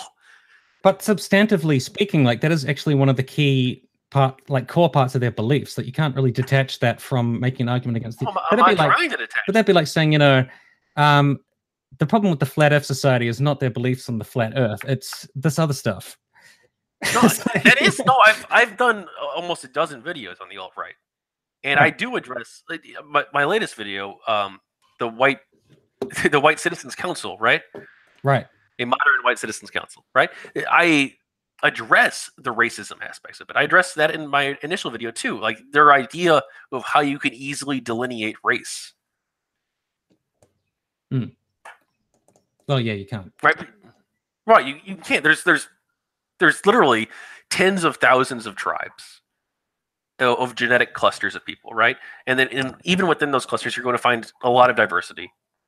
And you could easily have more in common, genetically speaking, with someone of a different quote-unquote race than... So race is a social construct to some extent, right? Obviously, no one is saying that, or no one should be saying, if they're intelligent, that there is no genetic variation among human beings. Obviously, there is, right? You can see this with skin color, with hair color, with all kinds of things that are fairly obvious, right? Yeah. Obviously, there's genetic variation among human beings. But the idea of race, you could draw that line anywhere. You could. That is the social construct is where we draw that line. Is it around skin color? Is it around eye color? Is it around you have this percent of genes? But why are you drawing the line at 20% similarity and not 21% or 19%? It's completely arbitrary where we draw those lines. Yeah, but they're drawing their lines like that not because they're concerned about, I don't know, tax policy and even degeneracy. I don't know if they're concerned about that. I think they're just concerned about the skin color of the people they live next to and what country they come from. That seems to be like the main thing, I think. Well, no, they perceive a great many things to be degenerate. They perceive interracial marriage to be degenerate. They perceive the transgender thing to be degenerate. They perceive a lot of these things to be degeneracy. And they think that non-white people, and especially Jews, are promoting degeneracy in their society. That's what they perceive. That was another thing that you said in the video when you said Jews are not necessarily white. I don't think the alt-right sees Jewish people that way. Like, being a Jew is like a parasite. It's like something. I said anybody could be a Jew. That's what I was saying. That anybody can. There are black Jews. To them, it's like it's an infection. it's some sort of like evil demonic infection that once you've got some Jew in you, like it changes an element of your humanity to like you're like a Jew human. You're not. It's stupid. It's complete bullshit, right? Yeah. Jews are just like anybody else. There are good Jews, there are bad Jews. There's good people, there's bad people. There's going to be a great deal of variation among any large community of people. It just seemed like you were creating some points that are of no concern to the alt-right. Like they're not going to be like, oh right, there's all different kinds of Jews. Oh, like, no. I was saying, so they think that the Jews are in control of the world, right? Yeah. And that the Jews think a certain way. They hate white people. They're trying to destroy the white race, white genocide, right? That's what they think. Yeah. But there are white Jews. There are black Jews. I could become a Jew tomorrow. But I think there's actually a process. There's a process. It might take me a couple of weeks, but I could become Jewish. You could become Jewish. Like, it is so absurd. They're human beings, just like you and I. But I guess just my actually, I almost became an Israeli citizen. By the way, I almost did. I could based on what? Just applying for it. No, I'm Jewish, so I could be in the ethno state. I'm just kidding. So no, I actually, when I was younger, I was one of those lost people in search of a cause right. worth fighting for. And I was not Jewish, and I'm not Jewish now. But I have always been very supportive of Israel. Mm-hmm. And I actually wrote a letter to like the embassy, and I was like, hey, I'm thinking about enlisting in the IDF. And they actually wrote back to me and were like, oh, we'd love it if you enlisted in the IDF. And I'd become a Jewish citizen, of course, if I did that. And I'd be serving in the Israeli Defense Force. And they actually pay Americans and Europeans and Japanese people and all that. They pay them more if you're non-Jewish and you will want to serve Israel. They actually pay you a higher rate and you get extra benefits too. Not that I was interested in that per se, but they have you a higher rate of pay. They actually give you more leave to go visit you'll go back to the States and visit your family and all that stuff. They actually give you a lot of extra benefits. Mm-hmm. Not that that's the reason I was interested, but and I got the letter back and they're like, would you like to do it? But then, I got my parents were like, well, we'll pay for your college partially. I had to pay for some of it out of pocket. And I'm so you're part of the, I don't know if I can say this word properly, diaspora? No, I'm not even Jewish. You're not. I'm just an American. I support Israel. But that's it. You just go up at Israel and say, I support Israel, and then you can apply. Oh, yeah, absolutely. Absolutely. You don't even have to say you support Israel. You can be like, hey, I want to join the IDF. And they'll be like, yeah, sure. Oh, really? Just anyone? Yeah. I mean, they might have some sort of standards. I'm not sure, but I hate Israel and I want to destroy it from within. Like, can I please? Well, maybe if you say that, they'll be like, yeah, not so much. You know what? Yes, we're a very open society. Everyone's welcome. Yeah. Yeah, I donate thousands of dollars to Hamas every year, but I do want to serve in the IDF. Let me in. Maybe not. It's a good first step. Well, I think just with your video with my criticism was just this idea that you can kind of make rational arguments about what the alt-right really believe, when I do think at the end of the day, it does just come down to racism. Like, that's kind of the core of it. I guess, I suppose the thing you were saying about degeneracy is also true, but I feel like that even that's somewhat secondary, I think. But you were trying to like sort of dissect their kind of rational beliefs, I guess. Well, I was addressing the arguments as they make them. Right. They're like they're white genocide arguments, and well, not even. I didn't really get into that too much. I mean, I basically said it was bullshit because it is bullshit. It's people marrying people who they love. It's like, how is that wrong in any way? Yeah, I've dated people of different races. It doesn't bother me at all. I don't care. Most people don't care. They're not like, oh my god, you can't get married to that person. What's wrong with you? Because it's kind of just a primal reaction. It's just a general reaction that they have to people from different places, and it's to them it's extremely off-putting, and it's just an instant negative reaction. Like I don't know if you saw Mark Collette, who's like this neo-Nazi-ish kind of guy, but he's just been going around posting pictures of basically primary school classes I think I saw something like that on Twitter. I wasn't sure if it was him or not. It's yeah, like it's probably him. There's like a class full of non-white kids, and he's like, they say that white genocide isn't real, but like, look at this class. This is in somewhere in the UK. Look at the skin color. that is so. That's straight up racism. Well, you see the kids, and the kids are just happy kids in a class having fun. It looks like they're having a great time, and he sees this, and he's just like, "This is Armageddon. We're all gonna die." You know, he can't just think like these are literally just kids sitting in a class. They're like fucking 6. You know, so it's not like a rational reaction. So I don't know. It's difficult just when people are trying to think like, oh, what do the alt-right want? I think they just don't want non-white people around. Well, they do. They don't. It's so. It's you're not a big fan of Sam Harris, right? I know you've criticized him a little bit. Were you joking? I guess, but. I'm not like the biggest fan, but I wouldn't say that he's like my least liked person. He's, I don't know, he's alright. Why? Why do you bring that up? Well, because the alt-right's their big talking point is that non-white people are dumb, right? They're low IQ, right? That's their big talking point. Oh, okay, yeah. No, I thought you were saying that as like he actually says that. Like he doesn't say that. He's just he believes in race science, I suppose. Oh no, I think he's a very open-minded person who is trying to explore things in an honest way. That's what everyone already says. It's almost like he cares about truth too much. Maybe I'm not sure you can care about truth too much, right? But like, so this is one of the big arguments that I think more people need to make against the alt-right. Like the alt-right, their big thing is that these people are stupid, right? And of course, that's of course. There's a lot of variation within groups, and there's actually there's more. Well, it all comes back to how significant and real you think IQ is, and I think that's a whole other conversation. That is a whole other conversation, yes. But so, for instance, there's more variation within groups, than there is between groups. So you're going to have geniuses and imbeciles, no matter what the race or genetic population happens to be.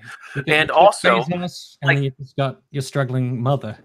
And who got pregnant. IQ, right? Let's say hypothetically. I am not saying this, but hypothetically, if IQ were 100% genetic and nothing in the environment could change it, right? If that were hypothetically true, then wouldn't the approach to that be one of compassion and understanding and trying to help those people make the best of their lives and make the most of what they can?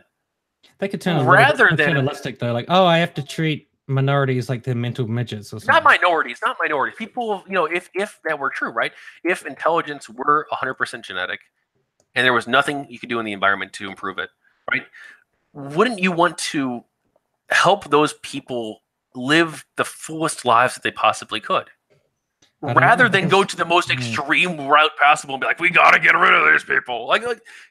And also, they don't. They want to get rid of all black people, including the smart ones, right? Including the geniuses. They want to get rid of the black doctors and the scientists and the engineers, but they want to keep the white people who are stupid.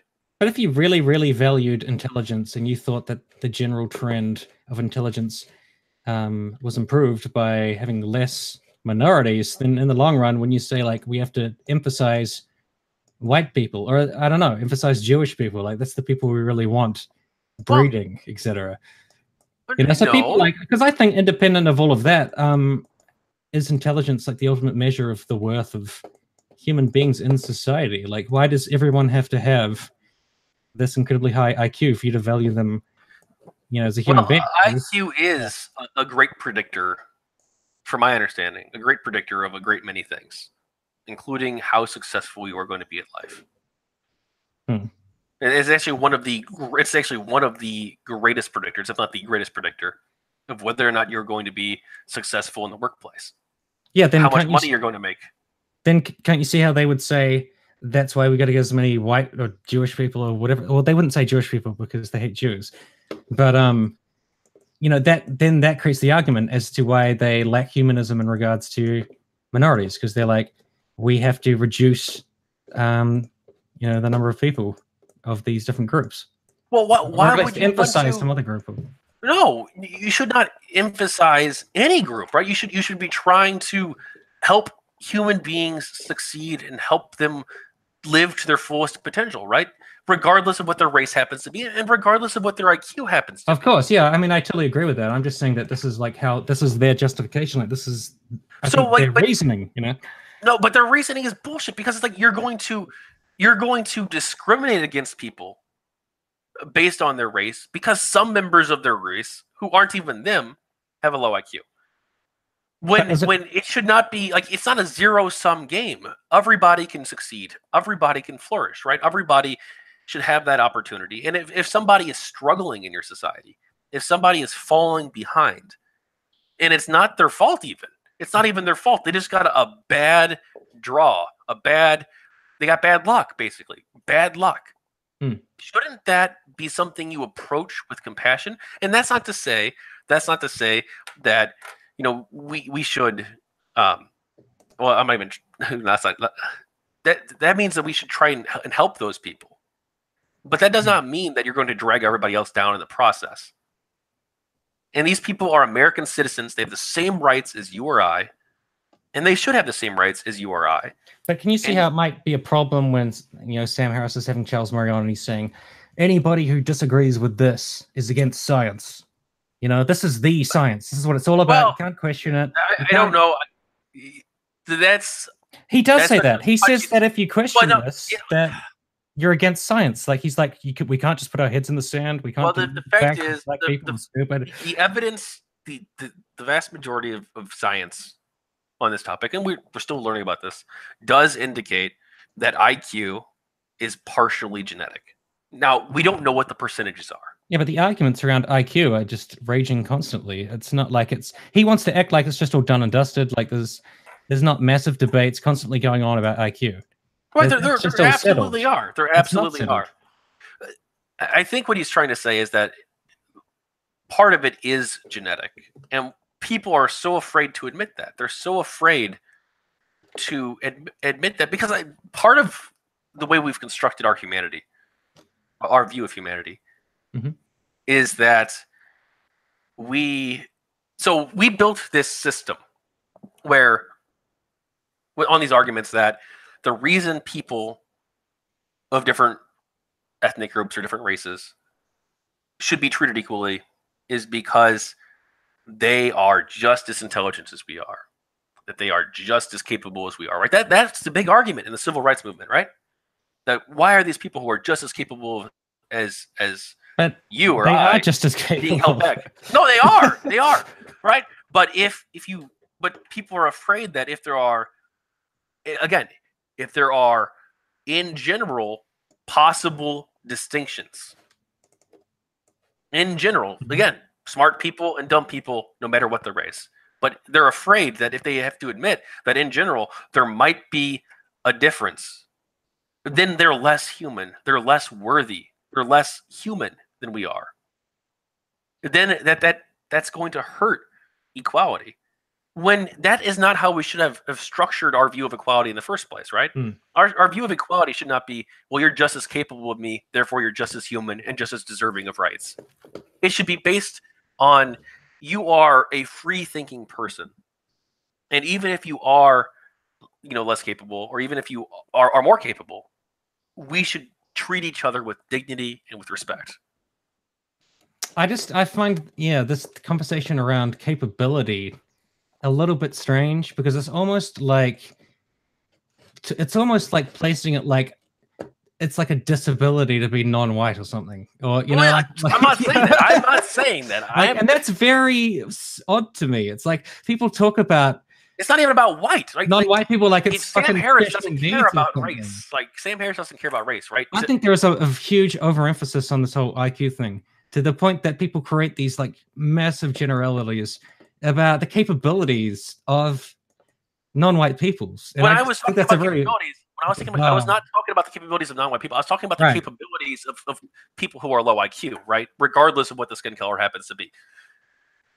Right, but like how much IQ down do you need to be before it's like you're basically, I don't know, like completely fucked because you've Well, got 5 so fewer IQ or something. so from my understanding, and this is very limited, very limited. But it's roughly around, if you have an IQ below 80, it becomes difficult to function. Right. It becomes hard. That's when you're getting into people who, I'm not saying they're retarded, right? I'm not saying that. That's even further down probably. But people who, in general, are going to have a tough time. That's when it really starts to hurt. From my understanding. How do you define tough time here? Like, what's the tough time? That they would have difficulty performing in most jobs. So these people are not going to become scientists or engineers, but they're quite possibly not even going to become carpenters or skilled tradespeople because it's just too much for them to handle. But they might be able to be a janitor. They might be able to be, a fast food worker, for instance. Okay. Right. That's what I mean by tough time. That there are very few avenues that they could pursue. But I think the idea that people like the idea that non-white people actually, in the main, are suffering from such a situation, I think is extremely condescending.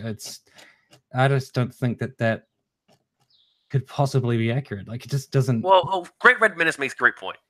Who? You're absolutely right. The Flynn effect. Are you familiar with the Flynn effect? Yes. Yeah. Yeah. IQ points. Like the IQ is improving over time. Rising by 3 points every decade for the past 100 years or so. Yeah. Mm-hmm. People are at least supposedly getting smarter. But so if the founding fathers or John Locke or Aristotle would have an IQ of 40 by today's standards, then what does that mean exactly? Like, they obviously weren't dumb people.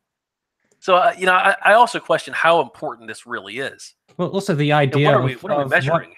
The idea of what IQ means and the significance of IQ is a whole other part of it. I don't know what other factors like confounding they're looking at people with quote unquote low IQs, because I'm not particularly sure of the environment or the situation of those people that they're looking at is. I'm very skeptical that it's just all done and dusted and we know how. Oh, it definitely isn't, right? We are just scratching the surface of that research. Yeah, so it's very complicated, and I think with someone like Sam Harris, like part of the issue I just take is that he seems so offended at the idea that people would question, various aspects of this. Yeah, I think he approached that conversation. I mean, I don't. He should have had the conversation, absolutely, but I think also afterwards he should have had a conversation with somebody, a scientist who disagrees too, so he could present both sides. I think, because I don't think Charles Murray comes from an evil place. I don't think he's working on the payroll of Richard Spencer over here, or he's a racist. I'm not sure about that, because he doesn't advocate very right-wing policies that are like, he's very anti-welfare and anti. Sort of. He's pro universal basic income. Okay. But he's anti-welfare in general. Yeah, and he's not a fan of like policies that try to create some form of equity. But let's try and steelman him, right? Oh god. So if he thinks I think we should probably try to but if you think the steelman thing, it's just such a funny term. If you think that it is a funny term, yeah. I will steelman you, and then you will steelman me. I've seen debates between like Jordan Peterson and Sam Harris where that's how they started. We're gonna start by steelmanning each other. Like the thing that we never do for people on the left or people we disagree with. With them, we just don't give a shit. We're just like, you're a liar. I think Sam Harris probably steelmans everybody, dude. He steelmans Glenn Greenwald all the time. Well, Glenn Greenwald lied about him. I mean, when you have Glenn Greenwald calling you a racist like every 5 seconds and Islamophobe, like, even though this guy called me a racist and Islamophobe, I'm still going to steelman him. But that let me steelman how I'm a racist. He's like, no, what? Like, why would you do that? No. I'm pretty sure Glenn Greenwald criticizes him in other ways than just you're a racist. He says other stuff. But like, if Charles Murray legitimately believes that these welfare programs don't work, right? Mm-hmm. He's seen that they don't produce the outcomes that we want them to produce, and he's like, well, why is this? Why is this? Is it because there is something. There's just some things we can't do, some things we can't possibly change. And if that's the case, then maybe these welfare programs aren't going to help. And they should be replaced with a universal basic income that is just going to give these people enough money to live off of relatively modestly, but not necessarily focus on the other aspects that might try to uplift those people, which probably isn't the best approach. They can just go away out of sight. We'll give them some money and we'll leave them over there because those people, not so good. I'm not saying I agree with that, but I'm trying to say that's probably the way he sees it, right? That if you're not going to raise people out of poverty, then maybe it's better to just give them a relatively modest living that they can succeed and thrive off of. That sounds quite condescending when I think about it. It does sound kind of condescending, but I think that's how he's viewing it. That's not a racist position.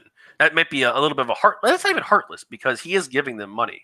So, well, but it's basing that on their race. No, he's not. Right? He's basing it on their intelligence or perceived intelligence. Yeah, but that's based on his view of the intelligence of various races, right? Like, I don't think basically so. Like this particular race is less intelligent. Well, he focused a very tiny portion of his book on that. Very tiny. Right, but that is part of his one chapter, I believe. That is part of his view, right? That like certain races are more intelligent than other races, and at least he says that just in terms of I don't want to science of it or what have you. Well, I think he'd be a lot more nuanced than that if you talk to him. I think he would say that on average, there are differences or whatever. But I don't think he'd say that there are no smart black people, there are no dumb white people. I don't think, and I think his programs that he would propose. Yeah, no, I agree with that. They would be universal, right? So but he would say a certain race would be more likely to be less intelligent, right? I mean, he probably would phrase it in a more nice way than that. Right. Yeah. Caveat that with the normal, hey, this is a very extremely touchy subject for very understandable reasons, and we don't want to judge it. Like in this talk with Sam Harris, right? He was talking about how we have to judge people as individuals. Like even if differences exist among groups, we have to judge them as human beings, equally deserving of our love and respect. We have to do that and treat people on an individual basis. Like he stressed that so much. Yeah, I know. Yeah, they say all that stuff.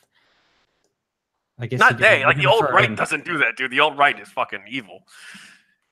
No, I just think that they enjoy that kind of conversation. Like they use that sort of research. Like I don't enjoy that conversation. No, I mean the alt-right does. I know. It's a very disheartening conversation, and I think I'm skeptical of the people who want to bring it up. Right? Yeah. I'm why would you want to talk about race and IQ? Like, why would somebody want to talk about that? Like, what is your motivation? Now, maybe it's honest. Maybe it's benign. And for some people, I think it is. Like Sam Harris, he's just trying to figure out what the hell is going on. I don't agree with that. But for other people, I think if that was the case, bad motivation. I think if that was the case, he wouldn't be so pissed off when people disagreed. Well, he seems like he really wants to push this quite a lot. Well, Ezra Klein, I think he's advocating. He talked about it once. He had one conversation about it, dude. That's it. With what? With Ezra Klein? Well, he had two. He had two conversations. I'm sorry. He had one with Ezra Klein and one with Charles Murray. But with Ezra Klein, there was bad blood going in, right? Yes. Yeah. Because Ezra Klein, not him personally, but one of his writers, basically implied that Sam Harris was racist in an article about him. So that going in soured the entire conversation. What could have been a much more polite and civil conversation really went off the rails because of that article that Sam Harris felt called him racist. Which, reading the article, he basically did call him a racist, right? He did say that. He did not have nuance in the article. He just basically said Sam Harris is racialist, he said. Not racist, racialist. As if the average person reading that, or anybody reading that, is going to take that away as, oh, he's not racist.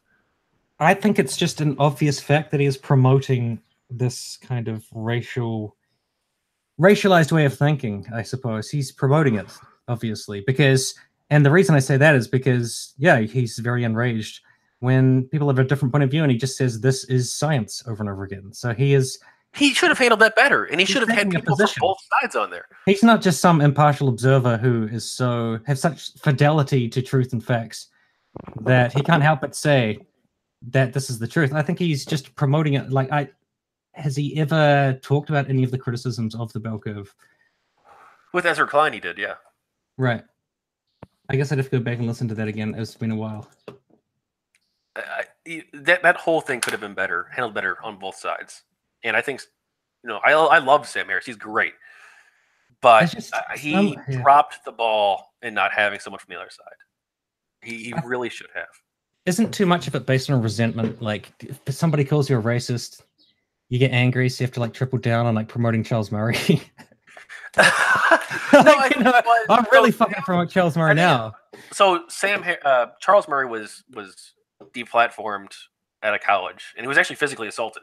Him and another professor were actually physically assaulted by these people. I don't think Probably they were Antifa. No, they were. Maybe they were, but they were protesters. I'm just kidding. They have to be Antifa. No one else. I'm not sure who they were exactly, but he was physically attacked. Him and this other teacher, right. And so Sam Harris was like, "Why is he being attacked?" And so he looked into him. He said, "I don't think this guy is racist. I'm going to have him on and talk about this because I think he's talking about something that is very controversial and that he is being literally physically assaulted and censored for." Mm-hmm. And he went at it from that perspective, from hey, he's being censored. He's an intellectual being censored. And he wanted to have the conversation there. Right. That's why I don't think he was like, oh man, I was watching Richard Spencer the other day and he was real convincing. Let me talk to Charles Murray. I don't think that was it.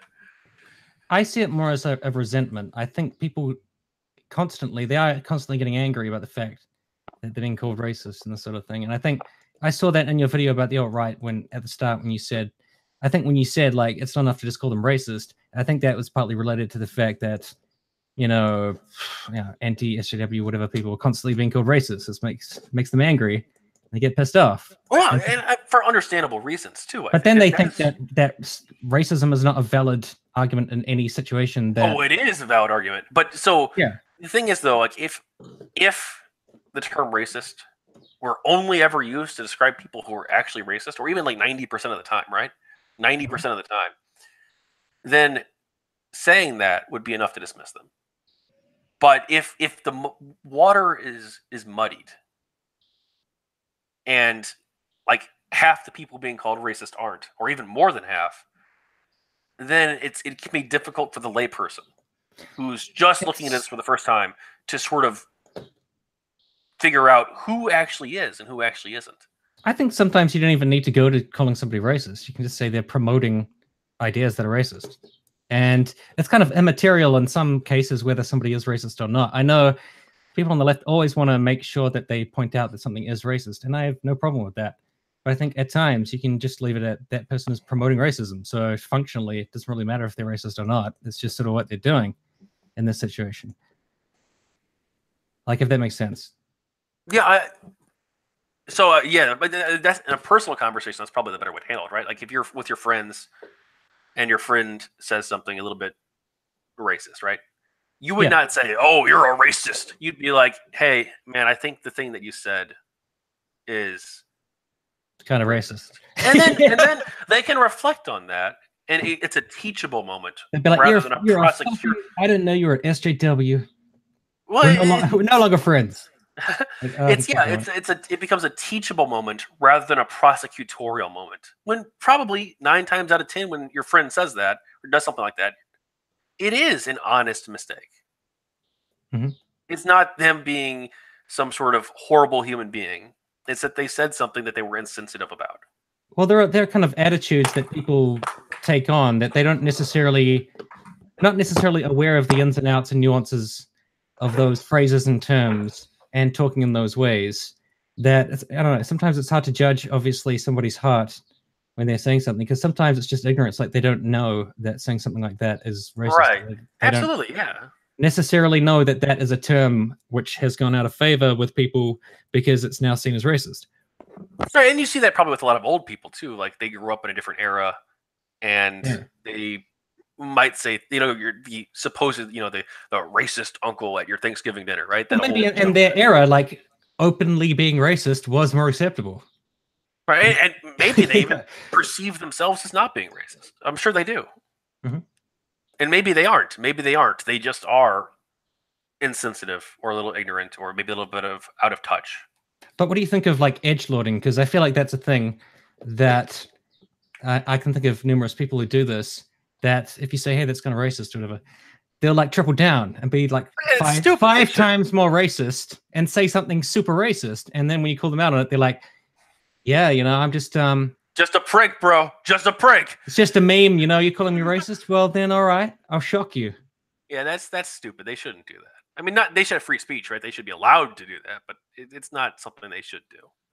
Well, I mean, I don't want to. Maybe we should wrap this up soon because it's been going a while. But what do you think of Sargon's white N-word comment? Oh, I didn't really hear that, to be honest. I mean, I vaguely familiar that he said something like that. He was. He said the alt-right were acting like a bunch of white N-words, and right. I think that that's racist because that is saying that there is such a thing as an N-word, and that to act like that is bad. So it's basically saying like you're acting like a black person, which I think he could have said. He could have said something way better than that, right? But I think what he was trying to do was he was trying to say, you hate black people. Like, so let's steelman Sargon for a second, right? He's trying to, the most generous interpretation, right? Okay. Is that he's saying you hate black people because you perceive black people to act a certain way. Or at least a lot of black people, or most black people to act a certain way, right? That's why you hate black people. Mm-hmm. And you are acting in the way that you perceive these black people to act. You are acting like the very thing that you perceive these people who believe are inferior to you to act. I don't think you can just ironically use the alt-right's logic as an attack back on them without it just becoming or being a racist statement. So to me, that's kind of like Sargon saying, I will troll you using your own beliefs, which will have the functional impact of me punching myself in the face.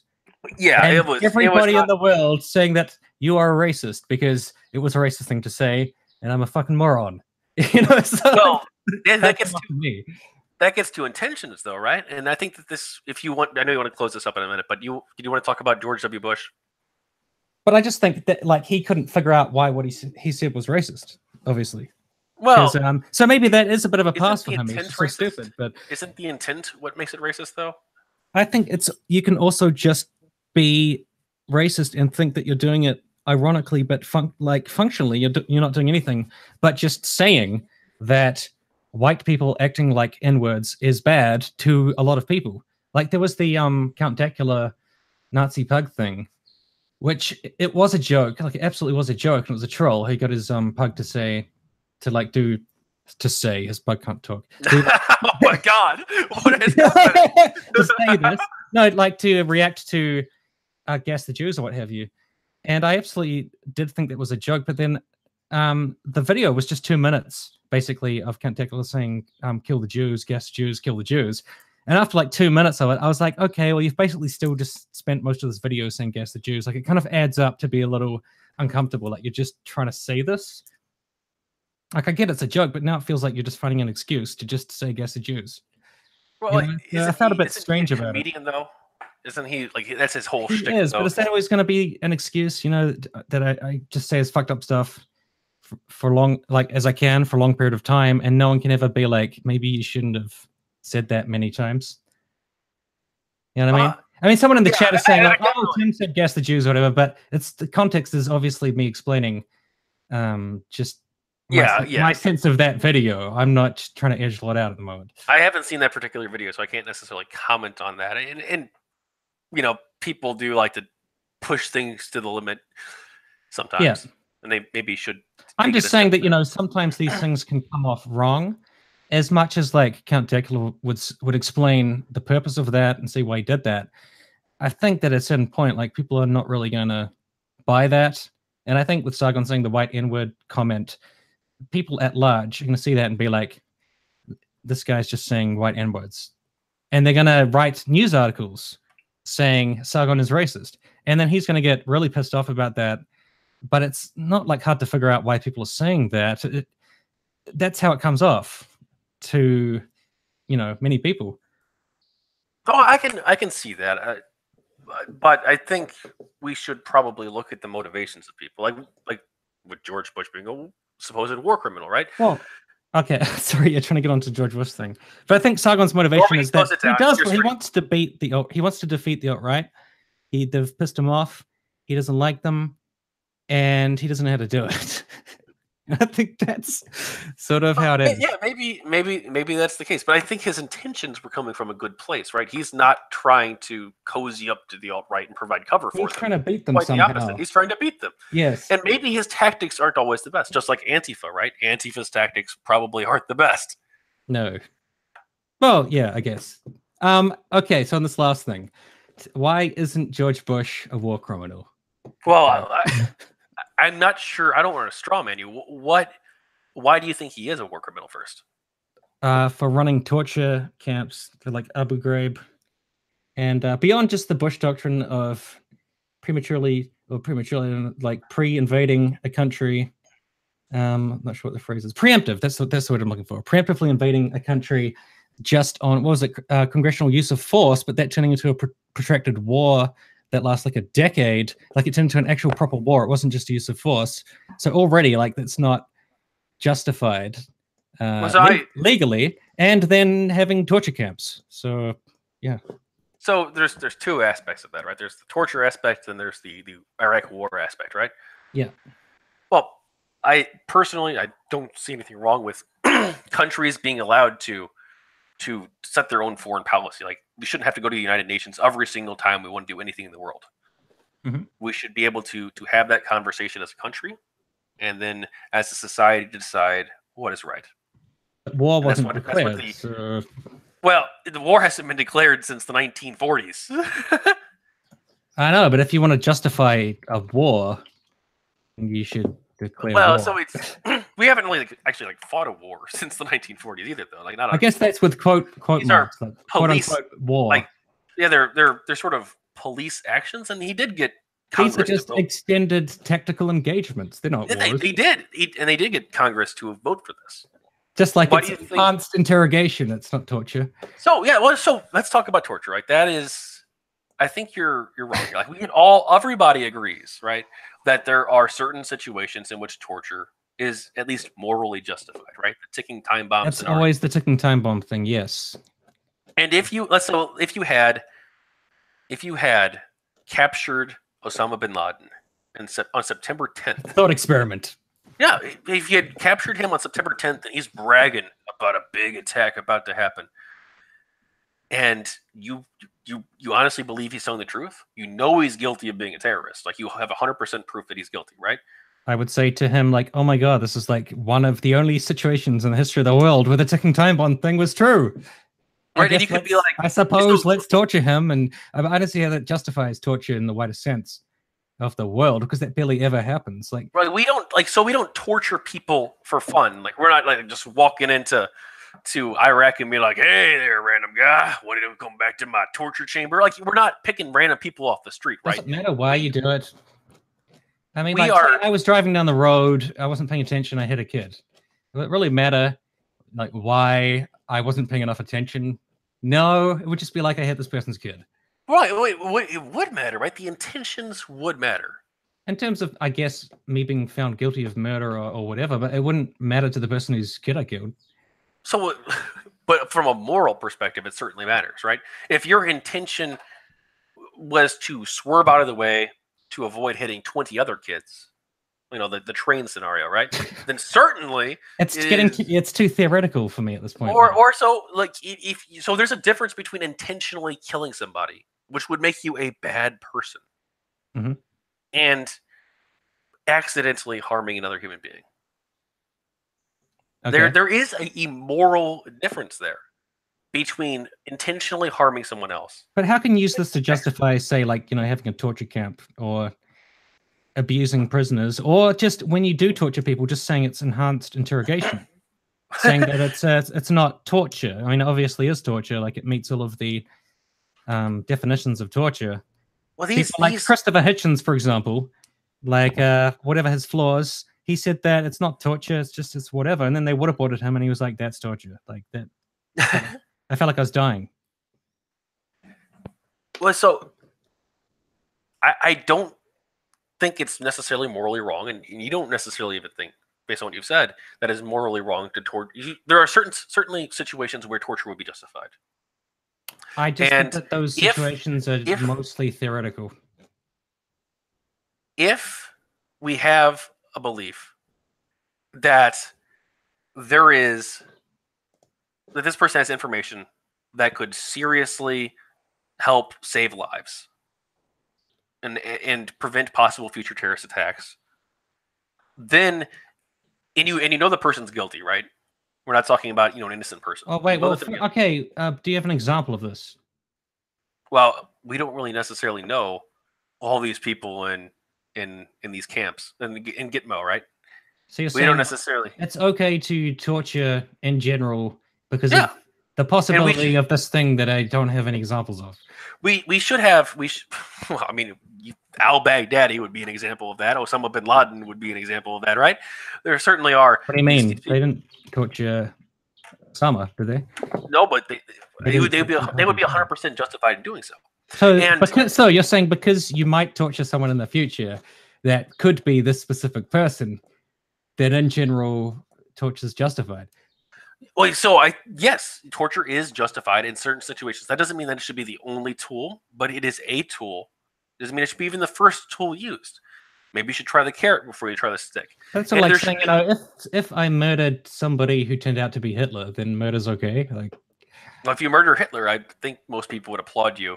but it wouldn't mean that you get a presidential pardon, right? You would get a pardon. Yeah, but it wouldn't mean that murder is justified. It would mean like, oh, it's okay to murder people. Killing is justified in some situations, absolutely. I'm talking about murder. Because murder is a loaded term, though, right? If Hitler was walking down the street and you just went up and killed him, unjustified, that would be murder. But people would say, you killed Hitler. That's great. Good job. Murder is what we call unjustified killing. But everybody recognizes that there are justified killings, right? Oh, no, but you wouldn't necessarily know that he was going to turn out to be Hitler. Like, he's just... Well, in that case, it's just murder, right? Yeah, how do you know that you're going to get good information out of even... Well, I suppose you would, perhaps, out of Osama bin Laden. He's dead.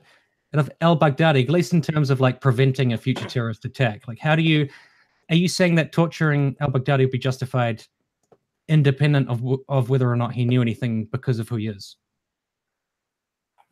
I'm not sure I necessarily make that case. Like, he might not even know of an impending attack. He might just be hanging around being al-Baghdadi. If we've got a 50-50 chance, like there's a chance he knows, there's a chance he doesn't know, right? And you don't know if you're going to be torturing him for no reason or not. There has to be civilian oversight, right? There has to be congressional oversight over something like this, so that we can have that conversation. Maybe not 100% public, right? We know everything that al-Baghdadi is saying, but where Congress or some sort of government watchdog group perhaps can look at this, or maybe even like have a trial, right? Like, so not even trial, but like have like a group of 15 Americans or 10 Americans or 12 Americans who, for a 6-month period, you're on the drone strike commission or on the torture commission, right? And that is when you can't call it the torture commission. You've got to call it something nice. Interrogation commission. So, you're on this commission, and intense conversation commission. Yes, the intense conversation commission, having those difficult conversations like the IDW. No, and the CIA presents the evidence that they have, and maybe you even have someone on the other side, like some sort of civil rights lawyer, presenting an opposing case, like, well, maybe this isn't 100% evidence, maybe this is, and then the commission says, do we torture this person? Do we launch this drone strike? And then the jury, these 12 Americans selected at random, get to vote, and they say, the information seems solid. There's a 10% chance of civilian casualties if we do the drone strike. But the risk is worth it. And then they have that oversight and they vote. And that might not be viable in all situations, right? Because there might be a situation where it's like, we got to act right now, and there's no time. And then we could have the jury and analyze that situation afterwards. And if it turns out that they acted properly and they used bad judgment, I still don't get how this justifies wider torture. Well, because there are certainly situations where it is better to harm one person, and we're talking about the worst of the worst, right? So let's look at. So there are clearly things that we want and things that we don't want, right? We probably don't want to be hanging homosexuals from cranes. We don't want to be stoning women or little girls for going to school. We don't want to be killing apostates. We don't want an Islamic caliphate. We do not want people flying airplanes into buildings. There are things that we don't want. Mm-hmm. And then on the other side, there is making life uncomfortable for the people who want those things and who are trying to bring about those things. I just don't like, unless you really have that ticking time bomb, the a theoretical, hypothetical ticking time bomb situation.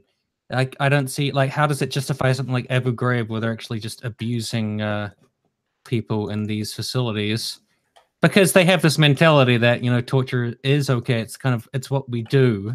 It's kind of this culture of torturing that developed around, I'd say, from like the top down, from people like Dick Cheney. How does that justify the kind of abuse that they're putting people through? Even when what's that guy's name? That high up Al Qaeda guy that they waterboarded a ton of times. Oh, was it Khalid Sheikh Mohammed? From what I understand, they didn't even get anything of use out of him. So they just. So I'm not super familiar with these particular cases. This guy, yeah, Khalid Sheikh Mohammed was waterboarded 183 times, and he was one of the worst of Al Qaeda, one of the up top people, and they got nothing out of it. They just fucking water tortured. Yeah, I could call it that. Water tortured him 183 times. It's just like, why are you even doing that? It's just like, are they getting off on it at some point? And then I think that leads to a wider corruption where you start having abuse in the system, which leads to things like Abu Ghraib, where they're just, they've got a prison that they're just running as like a torture camp. And I don't know how you could talk about this very theoretical ticking time bomb thing to justify those situations, or even when you said like waterboarding Osama or whatever. It's like, okay, you could do that, but like, why would you be doing that? Or just to get off on hurting Osama bin Laden, or would you be doing it for a good reason? You know what I mean? Well, it should probably be done for a good reason, right? And that's why you would have civilian oversight. But they already have that example, Khalid Sheikh Mohammed, who was a really bad Al Qaeda guy. They didn't get anything out of it. Yeah, I don't have a considerable amount of sympathy, to be honest. I don't. Well, it's not about having sympathy. It's just like, why are you doing this? What's the purpose? That's the thing that I don't quite understand. I mean, if you could come up with this example of like, there was this terrorist who literally said, "There's a bomb on the way tomorrow. I know where it is. I'm not going to tell you where it is until you torture me." And then they tortured him. I'd be like, okay, you've got an example. But it's not even just that, though, right? Okay. You've got these high level people within these organizations, and they know information about the organization. This organization is clearly intent on causing harm to America, but you don't know what they to civilians. And by the 180th time you've waterboarded him, it should be pretty clear that he doesn't have anything useful. Maybe, and that's why we should have oversight over these things. I'm just saying that torture is not inherently wrong. It is a tool that can be used. But I would say that this comes back to the original thing about how George Bush is a war criminal, and I think that's it. Perhaps maybe you could blame Cheney more. I guess. What's that? It goes to his motivations, right? Like, so I think again, to bring Sam Harris up, I think he actually makes a very cognizant point on this, which is that what is the world that George W. Bush or Barack Obama want to see, right?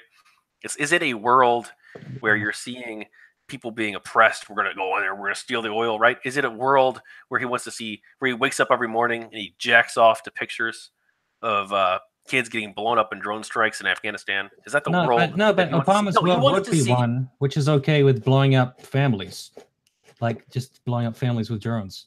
And destroying collateral, like we try to minimize civilian casualties as much as possible. I know, but you could say that the world Obama, I don't know about wants, but a world that Obama controls does have a bunch of war crimes in it. So I wouldn't say they're war crimes. Like, so the world that Obama wants is a world where these kids can go to school and they can get an education and they have hospitals and they have infrastructure and they have jobs and they aren't being terrorized and they aren't being oppressed and they aren't being subjugated. And there's a Starbucks in every corner and a mall every 10 blocks, right? That's the world that Obama and Bush want to see.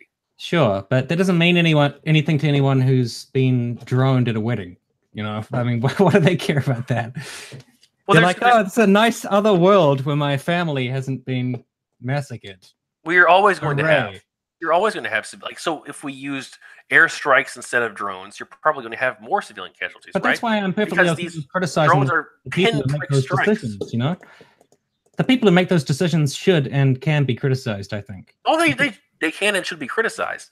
And yes. The question is, like, there are clearly situations where you're going to want to drone strike somebody or initiate military action when you know that there is a chance of civilians being harmed. There are situations where you have to make that tough decision. Do you? And I mean, if you're not even meant to be in that country in the first place. Well, I mean, we voted to be there, so. I think that was a bad decision. Well, I think it was a bad decision too. Iraq, for instance, definitely. It was a bad decision. But if you're like, we're trying to like figure out this Iraq situation, so we have to drone strike people. I don't see how that's justified. Well, so, like, what the fuck are you even doing in Iraq? Could you make the case, though, right? Could you make the case that when you topple a government, that you should have some responsibility for what fills the vacuum? And you should try to make sure that what fills the vacuum is something better. And you should try to uplift the people in the society and give them a democratic institution or even a better institution of some form or another, rather than just, overthrowing the government and saying, fuck it, I'm going to leave, I'm going to walk out. I'm just going to... No, I actually agree with that. I just also think that you should own your mistakes. And one way of owning your mistakes could be putting fucking Dick Cheney in chains. There could be a way of owning your mistakes, saying, all right, look, we're just going to try to do our best. We've made a lot of errors, but we should never have fucking invaded this country, and we're putting these people in prison. You know? I think that would be a good way of atoning for that. Well, we have elections to decide whether or not we agree with these actions. And we also have the ability to impeach a president or a vice president. We have the Trump probably got on there from just saying that Iraq was a mistake, right? And the courts have ruled that you can be tried after you leave office, at least. Now, there's some debate: can you be tried while in office, or this? Like Trump, right? There's some debate: can he be tried for a crime in office, or does he have to wait until he's after office? Right? But they still are upheld to the law and to the voters. People act like George Bush is just this nice former president, and it's a little bit disgusting. I feel like he should be in prison. I think he's a very complex person, right? He is a person who was put into one of the most difficult jobs. He saw that office, right? He was put into one of the most difficult positions in the world, and he had to make tough decisions. And some of those were bad decisions. But we should criticize him for those bad decisions. Then he grew up a life of privilege, and he was just partying and drinking, an underperformer who just got everything handed to him by his daddy, and then he didn't give a single fuck about what the American people thought of his decisions in Iraq. It's just like they had these massive protests and they were completely ignored, and then there was no consequences for it. They're like it was like 80 or 90% approval for the war in Iraq when it happened. So the protests did not represent the broader society. Yeah, the protests, like, you're going to have protests over everything, right? We can't just stop everything that we do because someone's protesting. But they were right. They were right. Yes. Yeah. Though maybe not for the right reasons, right? They weren't saying that the intel is bad, which would be the right reason. I think that's the thing. That's the place where I really just depart from Sam Harris and all of this, is the intent argument. I think you think intent matters a lot more than it does, because I certainly think intent matters a lot for like the law and whether you're going to be done for manslaughter or murder or assault or any, all that stuff. But I don't necessarily think it really matters in a moral sense that much. Like, if you kill millions of people with the best of intentions, it doesn't make a huge difference. We killed and so whether you did it with the worst of intentions, intentions, right? We killed millions of people during World War II. Well, this might be a place where we depart, but I think Hiroshima, for example, was a war crime. I think that was a fucked up thing to do because they targeted a civilian center. Like it was just school children and that was random not citizens. different from the bombing of Dresden or the firebombing of Osaka or Tokyo. I think it was different in the sense that Hiroshima was not embroiled in any particular fighting. It was just like a backwater place, at least in the sense of the war, that was just full of like civilians and children. But isn't that also a very difficult decision to make, right? If you don't drop the bomb and they don't surrender, then you are going to be invading the country, and you are going to deal with even more casualties, right? I know. I just have a problem with the target. Like, I think somebody making the decision that we're going to hit a civilian center, I think, is kind of fucked up. If you were like actually embroiled in a war in that specific place, then I think it could be more justified because it's like you have to actually fight your way through this place. But it's like somebody made the decision at some point. Let's drop it on civilians, and I think that mentality is a little bit disturbing. I'm not sure who specifically made that decision. Well, we were already bombing civilians though with Dresden and with firebombs that destroyed cities. Right. And I'm sure you could probably argue that that was wrong too. But there is a school of thought, right? There is a school of thought that the most ethical way to fight a war is to do it as quickly and maybe even as brutally. I'm not saying you should like take child soldiers, right? Not like that stuff, but as quickly and as efficiently and maybe even as ruthlessly as possible, so that you minimize the amount of long-term suffering. I just think that wouldn't justify other actions. You know, if maybe this particular action made sense in the context of what was going on, it doesn't mean that like every action similar to that is okay. You know, there's going to be different information around each situation. So I certainly think that just because you could have a torture situation in some theoretical dream world where it actually makes sense, doesn't mean that a wider mentality of torture is a good thing or is something that people should strive for or justify. And I think the intent argument can be overused because you can use intent to justify other things that just based on what you know about the situations can't really be justified.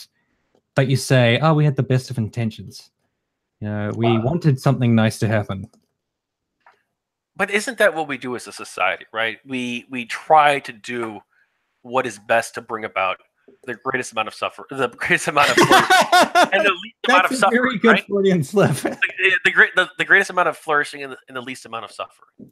Yes. And we're going to struggle on that path. But we can identify what works and what doesn't work. Big mistakes. And we're going to identify what works, what doesn't work. Exactly. And sometimes we're going to get it wrong and we're going to fuck up. At what point could we say that torture doesn't work and it's wrong?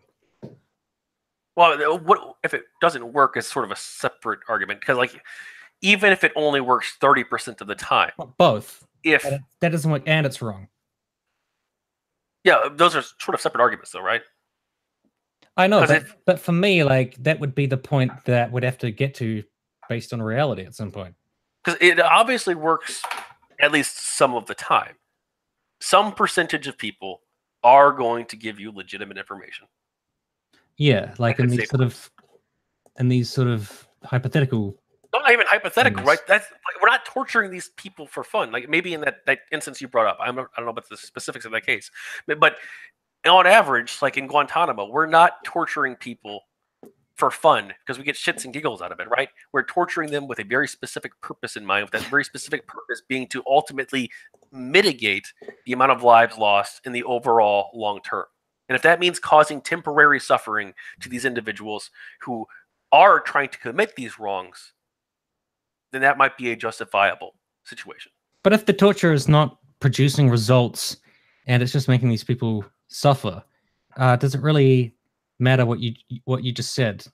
Well, if it produces results some percentage of the time, 50%, 20%, 10%, 7%. I don't think torturing people in Guantanamo is producing results 20% of the time. I don't.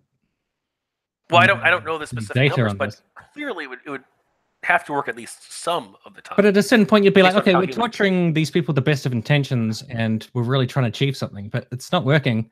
and the only outcome we're having is torturing random people.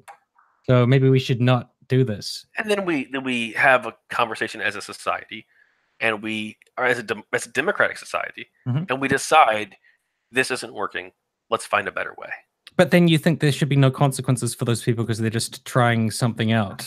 Yeah, they're trying something out. Experimenting. Yeah, exactly. they're trying to do what is right, but they're failing in the process. So then we say, okay, we've learned from that. Let's try to do something better. Yeah, but I mean, like, if I don't know, if I went to a school and then I punched some kid in the head and they're like, oh, wow, it turns out that's not good. Should there be consequences for what I just did? I think there should. I should. Well, I mean, like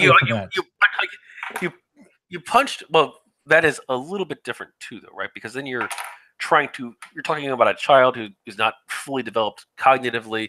But I thought it was a good idea at the time. Like I thought it was a great behavioral tactic or something. Well, obviously that would fall in part on the parents for not teaching the child right, and we also want to discourage children. No, if I did from doing that. Oh, no, I'm saying if I did it, I couldn't just say I had very good intentions because I thought that if I punched them, that it would improve their behavior and. Well, no reasonable. No, they would say you punch the kid. You should use a reasonable person standard, right? What a reasonable person. I think it was reasonable. What a jury of your peers? Well, no, because they wouldn't. They would say that we know that that's a bad thing to do. You know what I mean? Right.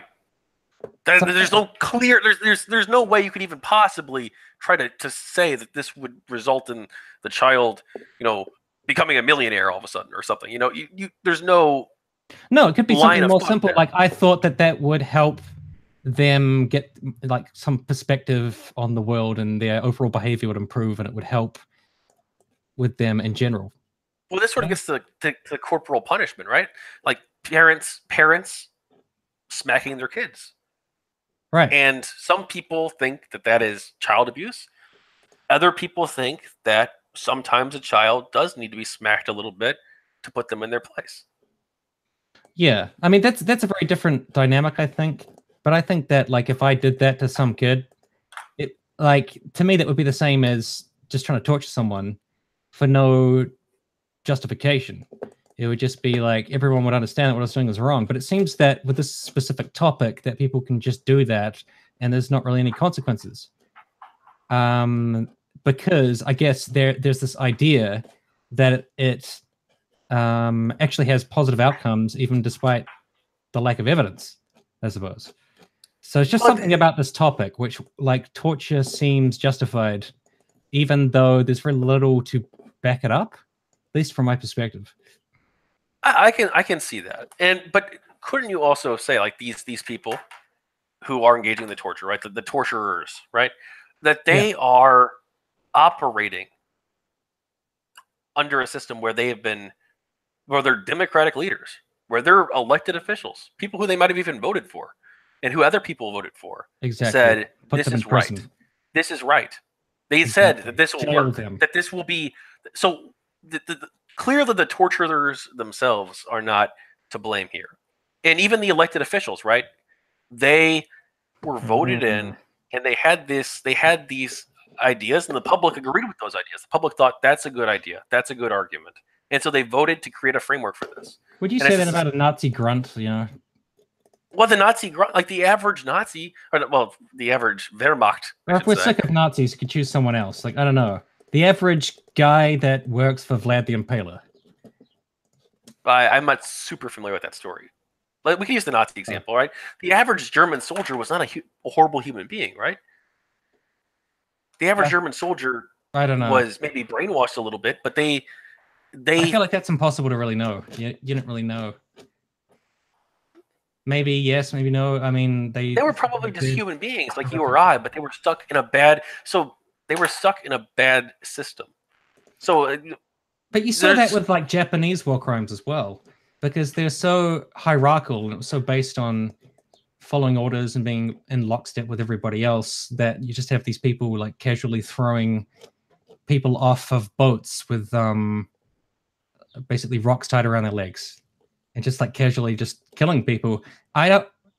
It's very difficult for me to say that that person is a good person, even if they're brainwashed, because that's just not something a good person would do. I understand there's a lot of pressure. I think it's very complicated, but I don't think I would go out of my way to say they're a normal person. I think it's extraordinary circumstances at the very least.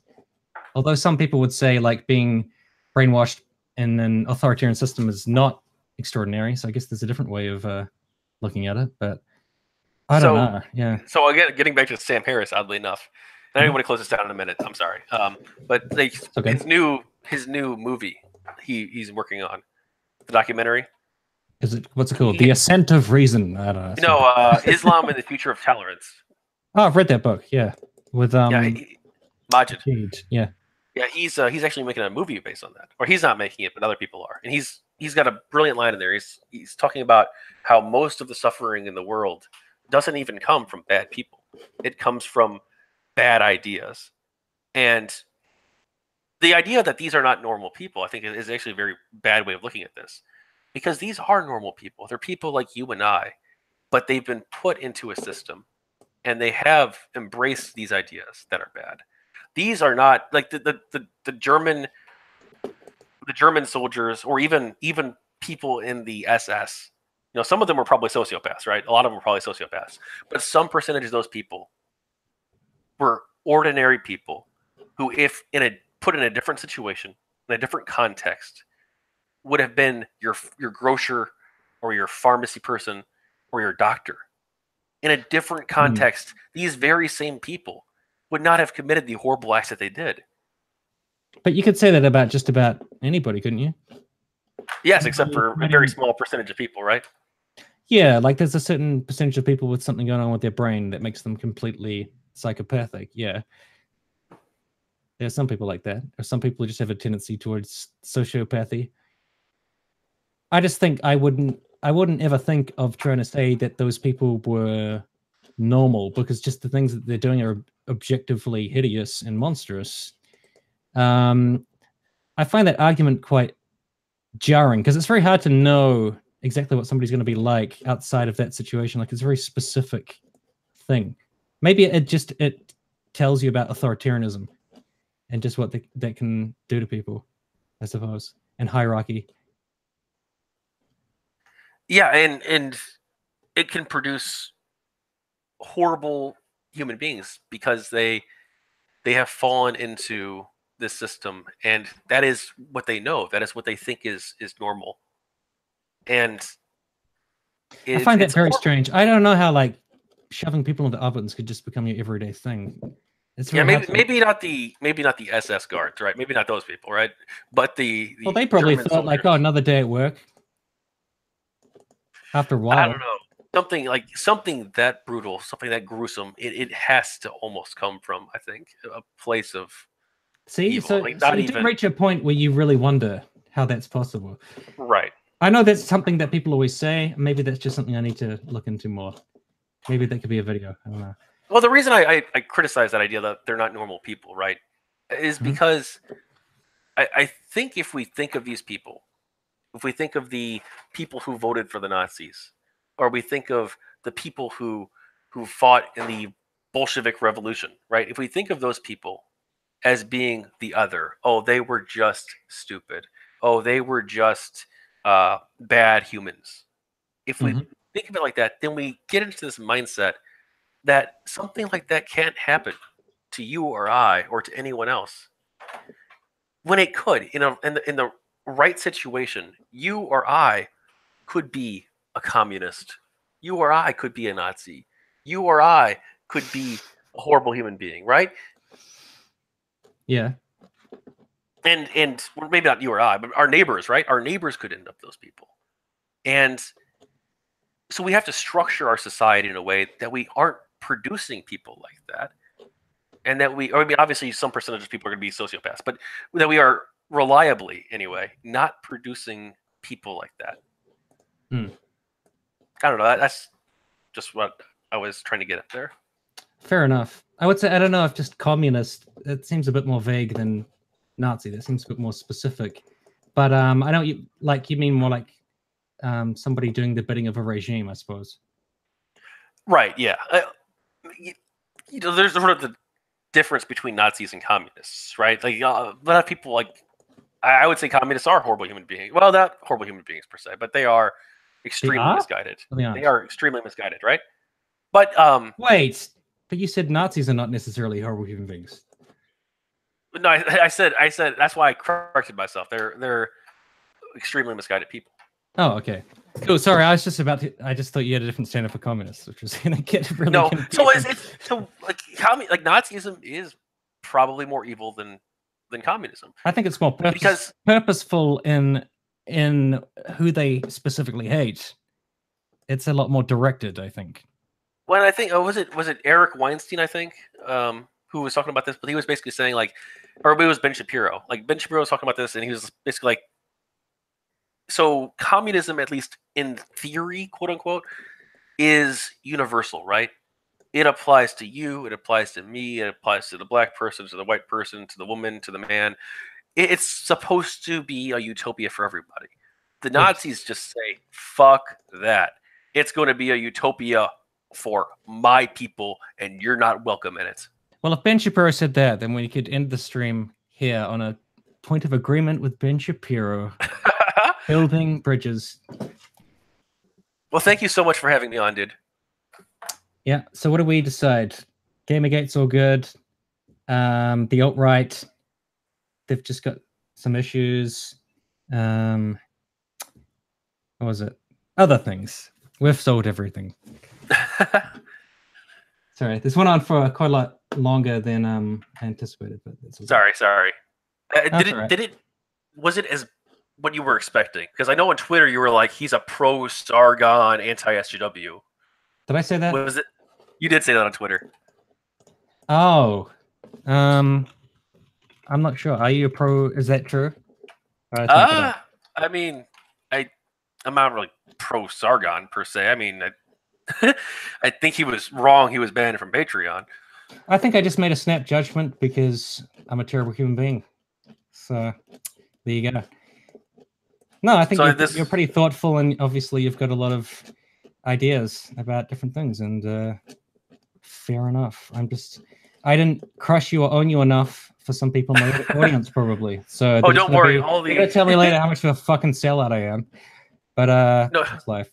Well, we're gonna see all these compilations from your fans. I'll be like, Demotivator opinion destroys anti-SJW with logic. No, that is definitely not going to happen. It's going to be more like Demotivator opinion capitulates to some other guy who doesn't challenge his points properly. So it's probably going to be that. But isn't this right here an experiment in conversation that you and I, right, people from two, I guess, different communities, quote unquote, we have these perceptions of the other side and of individuals on the other side of being whatever the worst possible person could be on the other side, right? You think of them as the screeching blue-haired feminazi, or you think of them as the hoity-toity rational logical skeptic. Mm-hmm. Like you have these bad impressions of people who disagree with you.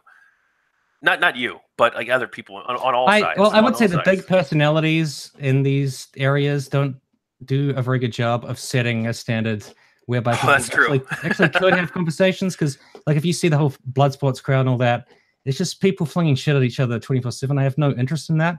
And I would also say that when I come to a conversation like this, I'm not necessarily like prepared. I don't really know the kinds of things you're going to say. So definitely people are going to criticize me later and just say he wasn't prepared. He didn't really have counterpoints to that. You can't just casually chat about these kinds of things. But I guess you approached me respectfully. I checked out your channel. It just seems like there was some disagreements there, but you didn't seem, super toxic or anything. I do think some people will take issue with your points about torture, but probably. We should, to be honest, maybe we shouldn't have talked about I didn't want to get into the race IQ thing, really. I just wanted to briefly touch upon that as like an example of Sam Harris and what he was. Well, the thing for me is it's talking off the cuff about this kind of stuff. That's part of the flaw of the marketplace of ideas, that if certain things come up, you're not ready in the exact moment to know what to say about it. You know, so I could go away and research a video about the alt-right and have a lot of information to counter a lot of these things. But if we're just having a casual chat, it's not like I have this well of expertise and knowledge. I'm just some dude on YouTube. So I think that is one of the criticisms that YouTubers and like people like me often get, often rightfully so, that they get in situations where they can't counter things in that moment, so they have to come back later, try to figure it out. You know, I think even with like Sargon talking to Richard Spencer, it's like he didn't have all the stuff at his fingertips that he needed to have, you know. Well, you almost couldn't, because there's so many different studies out there, and so that's one of the things. Like I would be skeptical of debating the alt-right, not just for like the whole platforming reasons, right? But Yeah. but they're going to pull up some study that I haven't had a chance to read. Yeah, blindside you. You're like, no way. There's no way I could. You'd have to be like, these are the sources we're going to use before the debate, right? Yeah. And you'd have to only stick to those sources, almost. Yeah, like even just when you were talking about all the stuff with Medicare, it's like it's not an area of expertise for me. So I'm like, I assume the stuff you're saying is accurate. Like, okay, I'll have to go look at that later. I'm sure the chat will point something out if I got it wrong. I think I generally try to stick to what I know. I don't try to make grandiose claims, and if I'm not sure about something, I'll try and say so. I think we have to do that more. Yeah, because so many people have an opinion on everything, and they don't. They shouldn't. Yeah, I just said a lot. Like people in reflection, like I should have said this. I should have had a better argument about that. And I just think that is one of the drawbacks of this kind of format, of this kind of style of conversating, and also the marketplace of ideas. It's one of the flaws of that. So people just have to come more prepared, and I'll stop being such a lazy liberal. So there you go. But I think we had some good conversations. Definitely. Did you want to just close it down, or do you do questions, or what do you want to do? Questions? It's like Q&A or something. It's up to you. It's your stream, man. I don't know. Any questions in the chat?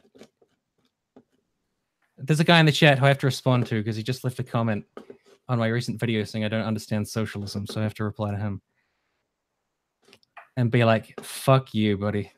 Fuck you. No, I'm not going to say that. I'll see what he said. He left a big comment saying that I'm ignorant, which is fun. Maybe I am. Maybe you'll change my mind. Oh, is this the guy you were talking about who didn't necessarily understand that you were exactly making that point in your video? No, that was a different guy that I was talking to who was... I said that Scandinavia should be a bit more socialist-y. And I put the Y on the end of it, like socialist-y. And he said, you think Scandinavia is socialist? You think it's socialism? This is because your mind has been polluted by the right wing and you don't think critically, you're ignorant, you don't know anything about socialism. And he just went on and on and on like this massive rant. And he's like, socialism is not just the government doing things, it's what you think it is. And I just said, well, I put the Y on the end to be like, you know, socialist-y, like in the vibe of. I didn't say socialist. I said they should be more socialist-y, as in like how people colloquially talk about socialism, in that, you know, they should have even more robust welfare and, you know, even more robust tax system.